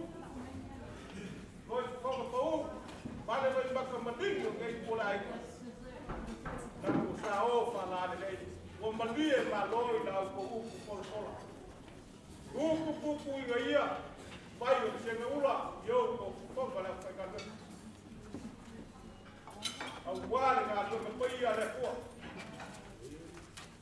agora é sim ó vai aí vai para cá para país lá o longa o valo o tudo para viai para fazer o embalo e só se come para o que agora se quer é aí o que é o calo de cua de cá como gay ao palhaço e ele calecia é fia o pai o peixe ainda vindo de cua para que caia o casi leva bem é sírio na arte ele camaco o faco o leiga cau o peixe Maonga bihinga ai sini o makaua o rai mai ele fe au le fe au nga le o kuai le loi fo nga mari ma le loi ba ko pu le o ke ko lai ga mai se de singa lo ko fa mo pa ma le fanga ke fa ma ka fa yo inga so ma ko fa ka la ai ele maka e fa ke le inga so ma ko kala ka we Dei uma cau fola, se fa makalanga o marco calagoa, ile nganga fai no fie. Ai vai se, ele deu sinal que nganga se fa cai de nganga no fai. Fa cai no foi peixe, fa cai pepe, pa se kai de fofo e kale sia, mo mi inga le puele ko te ko sia ke ya. O ale si konga o faki ale o viki. Ulo. Ai fa ke kai o le lava ma lu le ko ma fa no lo me ko ai ko lo. Mi inga yo le ko. Ya i le foi ka. Ole a ka mo fai le ngai ku le ai ko le ai ga. Ke ku ai ga lo. Wa lo fa ko bela fa. Ole ia le fa mo boy a ka ya. Ya ole ba wa ko ni ga pa ke ko sa bi. Ku ia le so ku al ka le. Ke po wa le malos. Aba ku foi so ko so fu ma so ka ko ola. Ya o ko ia le fa mo ko pe yo sa ginga ka lo fu. Ke ka le ga ya al. Ele ko yo a se fa ma ka la le leo ki po ia ma pa pa. Ai pai se ya o sa ma fai ga ole. Le lagi lea. Ai ga sa ku ko mai pai se. Pa ku ka ga ya le flu.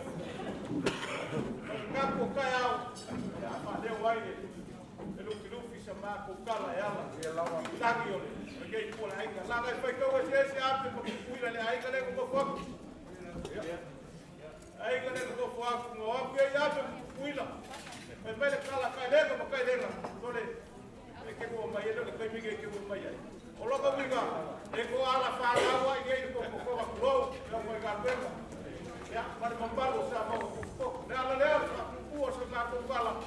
Na ga yu wa la lumpe. Ba ki ale ko ala ka so ko mai ba ya ko kala le. Ala ma ko ka fa ya.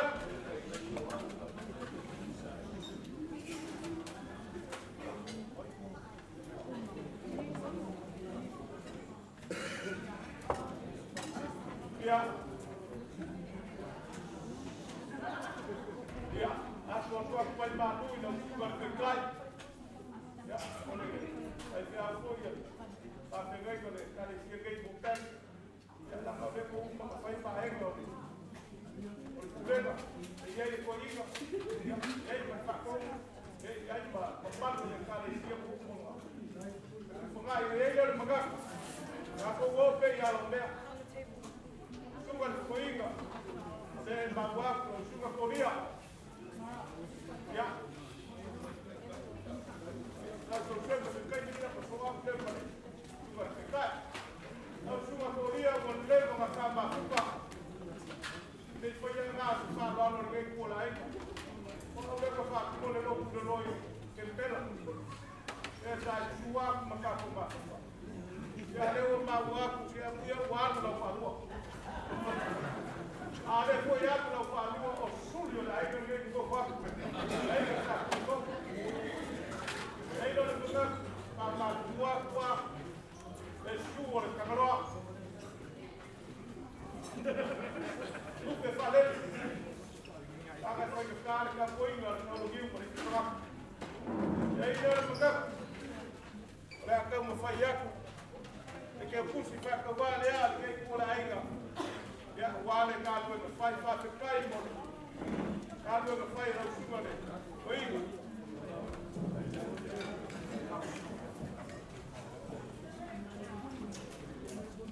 ya o ga se be ka o ga ai ko ya ko fai ko ga ai te ke ko i a pia ya na ko ko ma wala ma ko ya ya wala ke ka ti ko ka ka te ki ka te so que igual que sí yo lo sala lo coiga a caia nunca ya la pa que le hizo más cala ya movía algo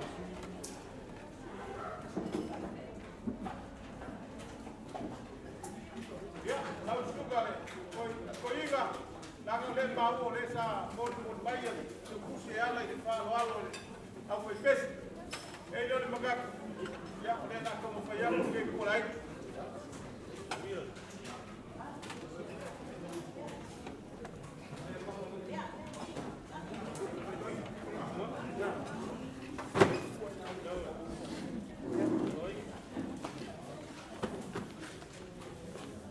Tempo tang.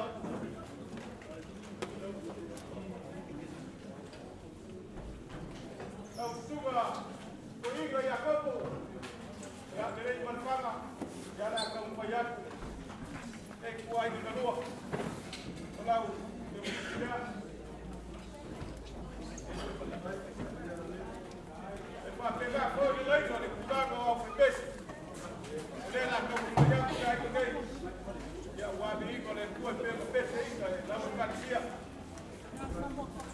kon.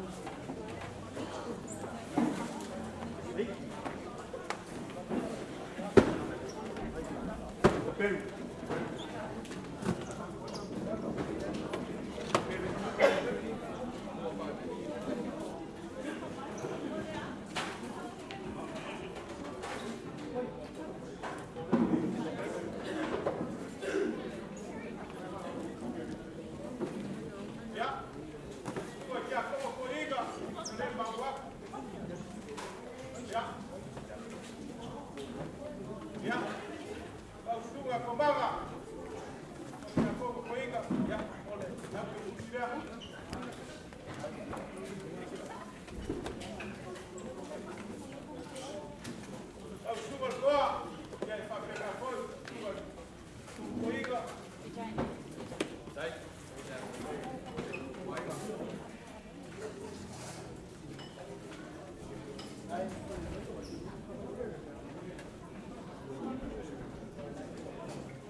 Phong ở Phú Đức.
Maluak, kala ko may laman ng api, nilaya lamay, ang fa pe ko ka se ai ngai ma ngai ela ngai pole pole kao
lele a kuainga le ki fai kalo wale sa Moimoi kalo fulu kole ni galo ya a kai ko no ya ya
Oh, ngã phôi.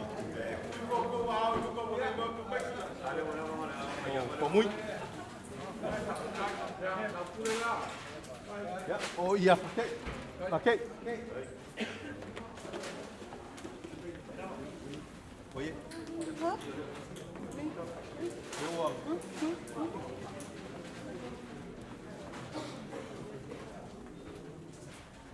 Dia fa maluar eu fiqueu ya talo e mole bisi le fa mama ya lai fa foma le kwa salo ya ka ya la fa peka nga ko fa leo kwa ye fogo le ai ni kwa ya mama au mo bidu sia waya ke fa la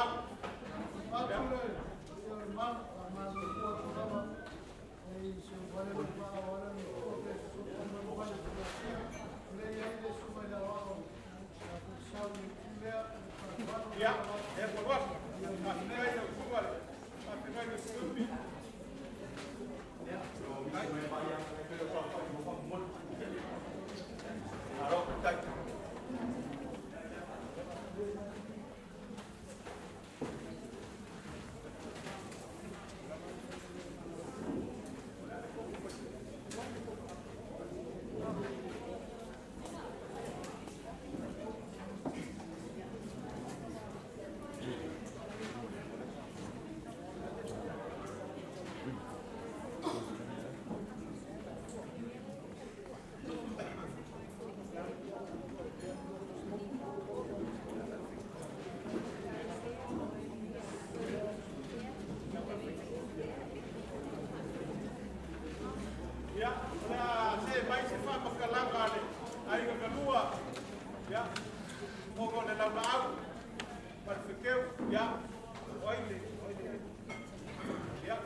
Verena there?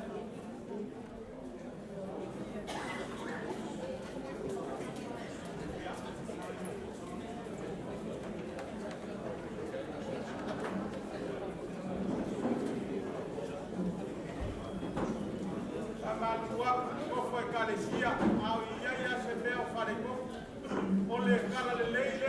ia o uto ka whapa ia i ka kou wale kana le lei e le māsalo salo la le soi fua ka kuai ma leo la kuka le kua kua pili fuere ko whapa le kua le soso aki mai kei pa u ia ma pere malape ma kei kua ai ai pega whai aku o le aso ale kei o le aso le o le fia Taloafulu o le kei alu ana sa wiga foi whale aika iga ia papua ia le fia kei kua aika me lua e paise iga ama le whakau kuku whapapau leo lenga sa kau kala paise ma te kala kei o sola whakai mo le iga le kua whakai mo le uku folfola ia le ua lalu sagaku e kaka whaaloalo iei se mea o pau iei e ala i kale sia malako lau la au pale aga le lei whakone pole whakakaku mai kei au a whakia ia e mako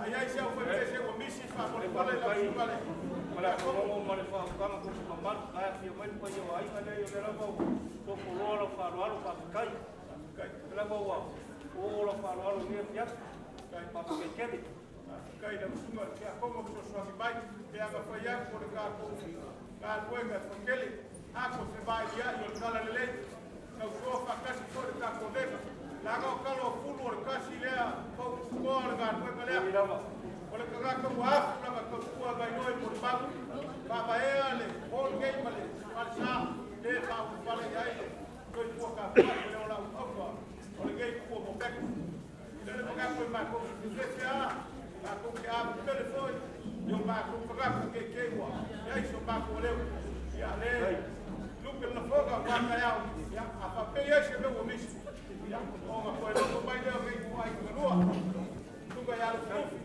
wale kwa kaya ya afai ko uba ya la fa uba ka kukala para ko mo fa pa ya au ngai mi uke ase tua tanga ile solo puli mu fa mango sai ko ko mo le kana le la fa lo le su ke so tanga ole momi a ko ti lo ale ma si ko sa mo e ko po ruo mo ke yo asu te yo ok sa ma kukala ma le ngano fa lo le umi ya ma fa lo lava ya le fai o ma ko ke ga pelea ai pega ko ya kaya o le dia ko ke le ka pega ya ila ko pa ko ya a ke ko pega ko ya pa ba ko ani ka le pico le fue ka ya ba ko ya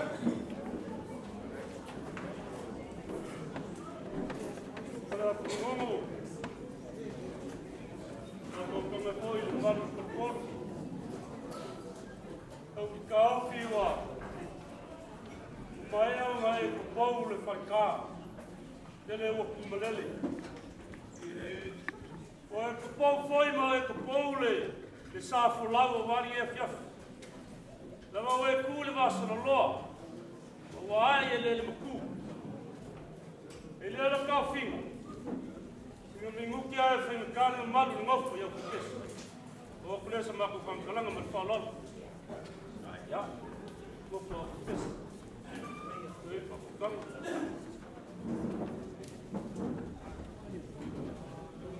Leo, ano nga mulo sa kai o mangunga ka poe mo pa pepes mo ya kele foi ma agora vai chama de sab a fiore ma wale pepes mo foi isso quase no foi ya vai se mai ko inga luka ku mafuka ka ngaruenga pia ya kaofia lau ka ya o mai mamu ora mas ka ko pantala ma le pese ma parol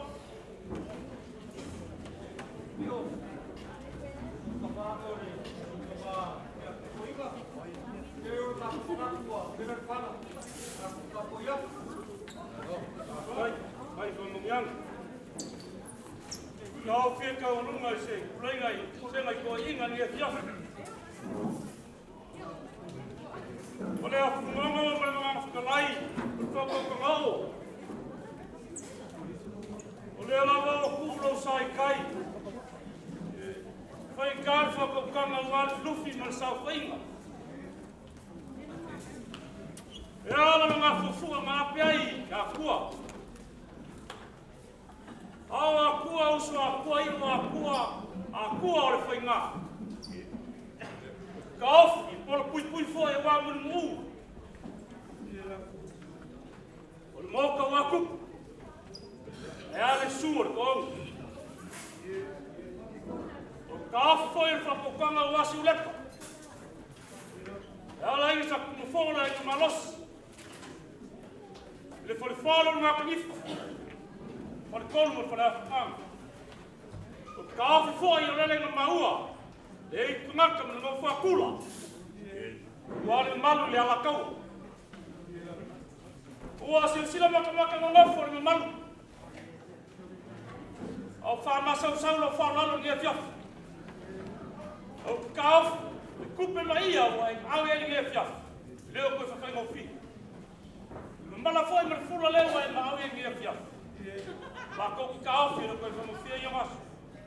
Alo ko silsila le kua mo ngā wenga. Le foi o kai sua le fiafu.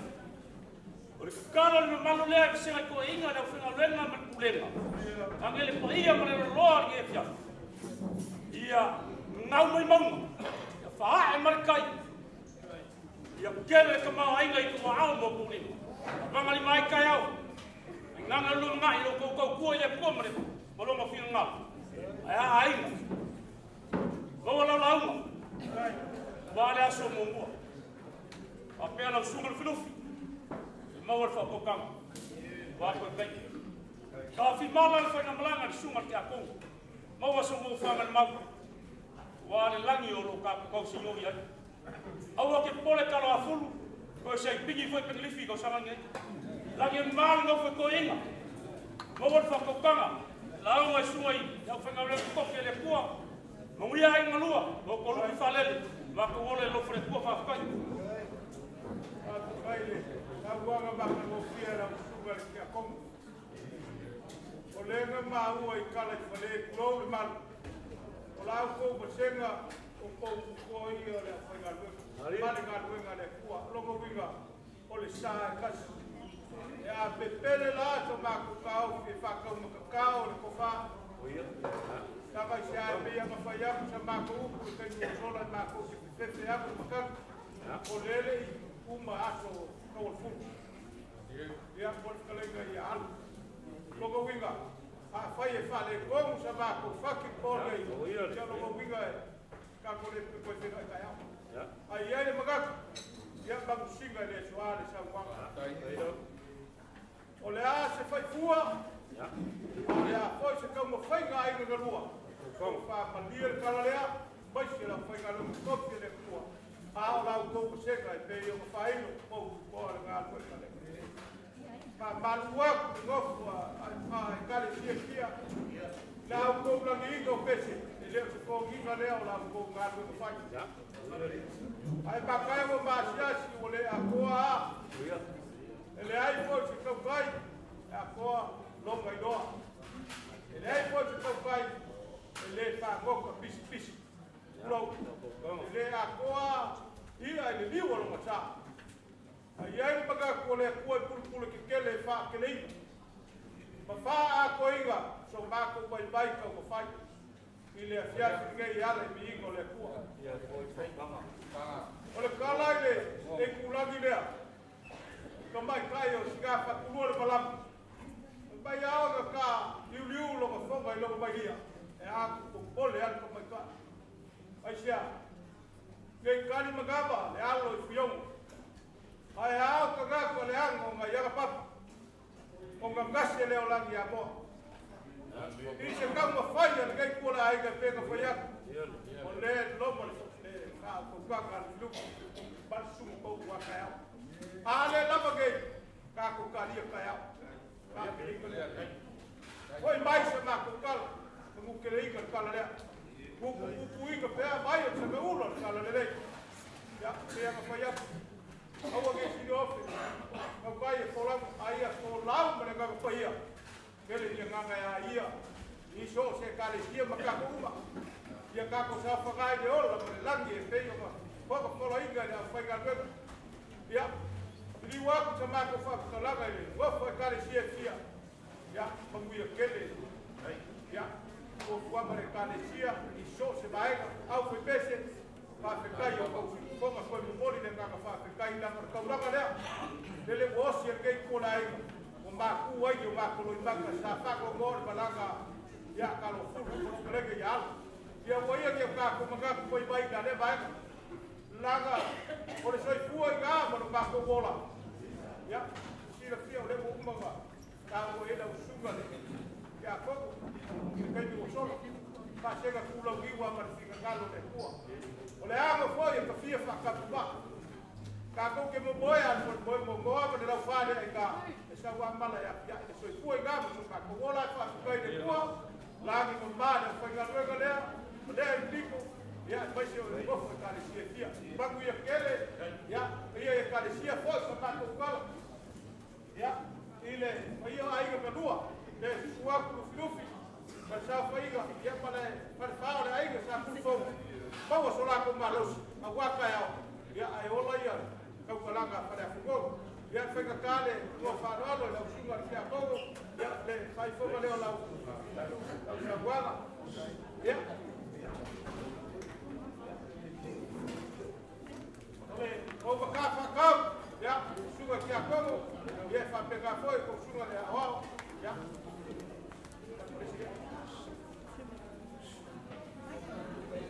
ya akan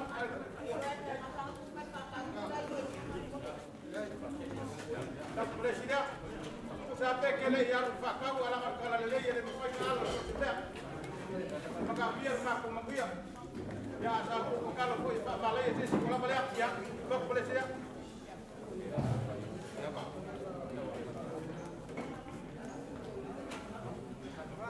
ya la suba que a como coiga ya Whakakai lau whakaianga, ia makoi akoi. Ia, tau, tapurea. Taka whalot. Ia, ka kakamai ene ka mako whakakalaro kurea moiga, e soi pua e kala lea, ia paringai ku, ai ola malo loiga le, ai ka kei ka lua, e lofa le kua whakakai.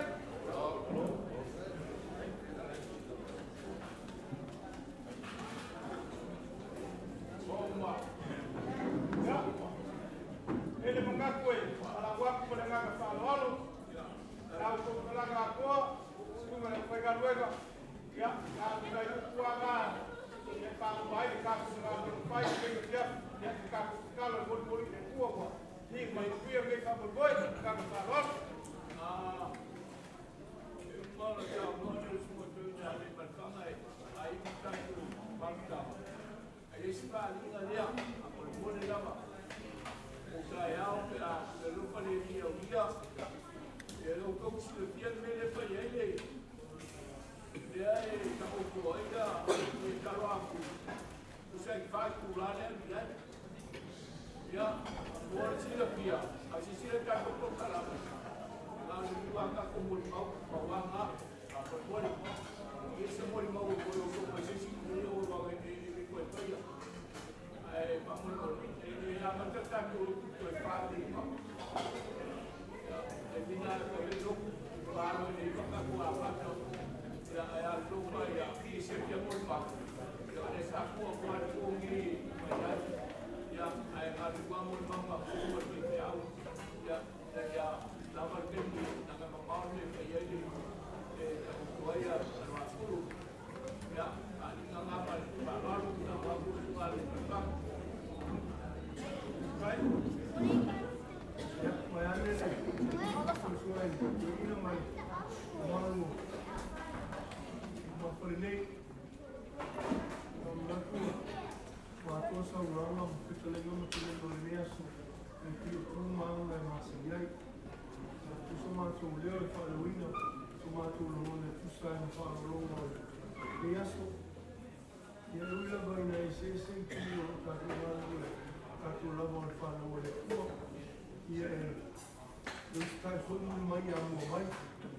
Ia e pēwa o le nei fō.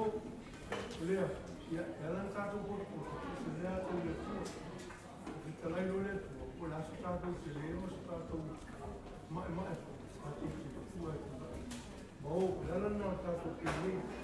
O le awa le kua. E alan ngata na ngalue whamaoni o ia. Ile Taloafulu, ngata uta masani o lema ngalue. Moe whakai le tua, no lana me alofa, pēr na muri mawina i niko i a Moimoi. Pēr whano ngalue me whakuta i ia o se tāta whamaina le tua, mo ana tāu maana ngā kuera. Ia o se whakete i siri lea mo tātou, o tāpona, mai whala siku tāmu aio, e mau ana o whana kātou mafuta. Tātou te awe ina mai whakai le tua, o no sua mātou no whie, ma le kau e fwoi o tātou muna whawai, ia ia whaiona, ma le tua pēo tātou temi tātou te fwoi fwoi o tātou ni whaware, a mafu whanaina le, i nā pou, e whiau, whanau, no whaaro mai whanau, o se fwoi o le aina o mua. Ia o se tala lea o le mea aso, whaaro rogo uma, a mea roko o tātou fwoi, Oia la bono le tua o meu tau, o sua po le tua, i whamu i fwoi a tua, o ngate le tua le tu sia mo lo tu te mawainga, tu sa lo tu i le ko, ia la whaune tātou se talo, mātou whapetele la wata mao lo mātou o fie i mea te whaia. Ia la fwoi leo lo mātou kote te mai, si o mātou vi i whapeteia la o fio i mātou o fio e ola. O me whaiona mo muni maola i le lo nei, Paula no no so for mato o fie ko o Moimoi o lava tanga e io e tamao no me le ke fie o mato talo e io fa ma na o tuo fa e foi malo fana foi mato o malama e io le foi malo e tawina foi no mato que foi o si o mato talo e peto e temi no fa Moimoi a mato nei fono tino e nei foi eu ia tu fono tu lava le ngana yo ao nei ao mai mato ba au talo sa ia la o fio e te mi mato mo fie ata ia fai ina ia mato mato talo le lie a mato foi atu o mato ai pui mai leo atu mato uma le lie mato talo fai no te le ia sa ia mato te mantua o i lavo mo mo fa no Pitano whanatale e pai atu ai la. Tō mātou taro, i mātou le ato toa. E whamangaru i mātou i tōru tau o lo walu kuriso. O rena, e fuai mai mo le whanau e kongata mo i mātou. O mawia man tire mua la o fio le atoa tamale aro mane ngāna kia. So mai o mātou ruma, o ruma la whanau le rorangi atoa. Nei se o le whawabau la.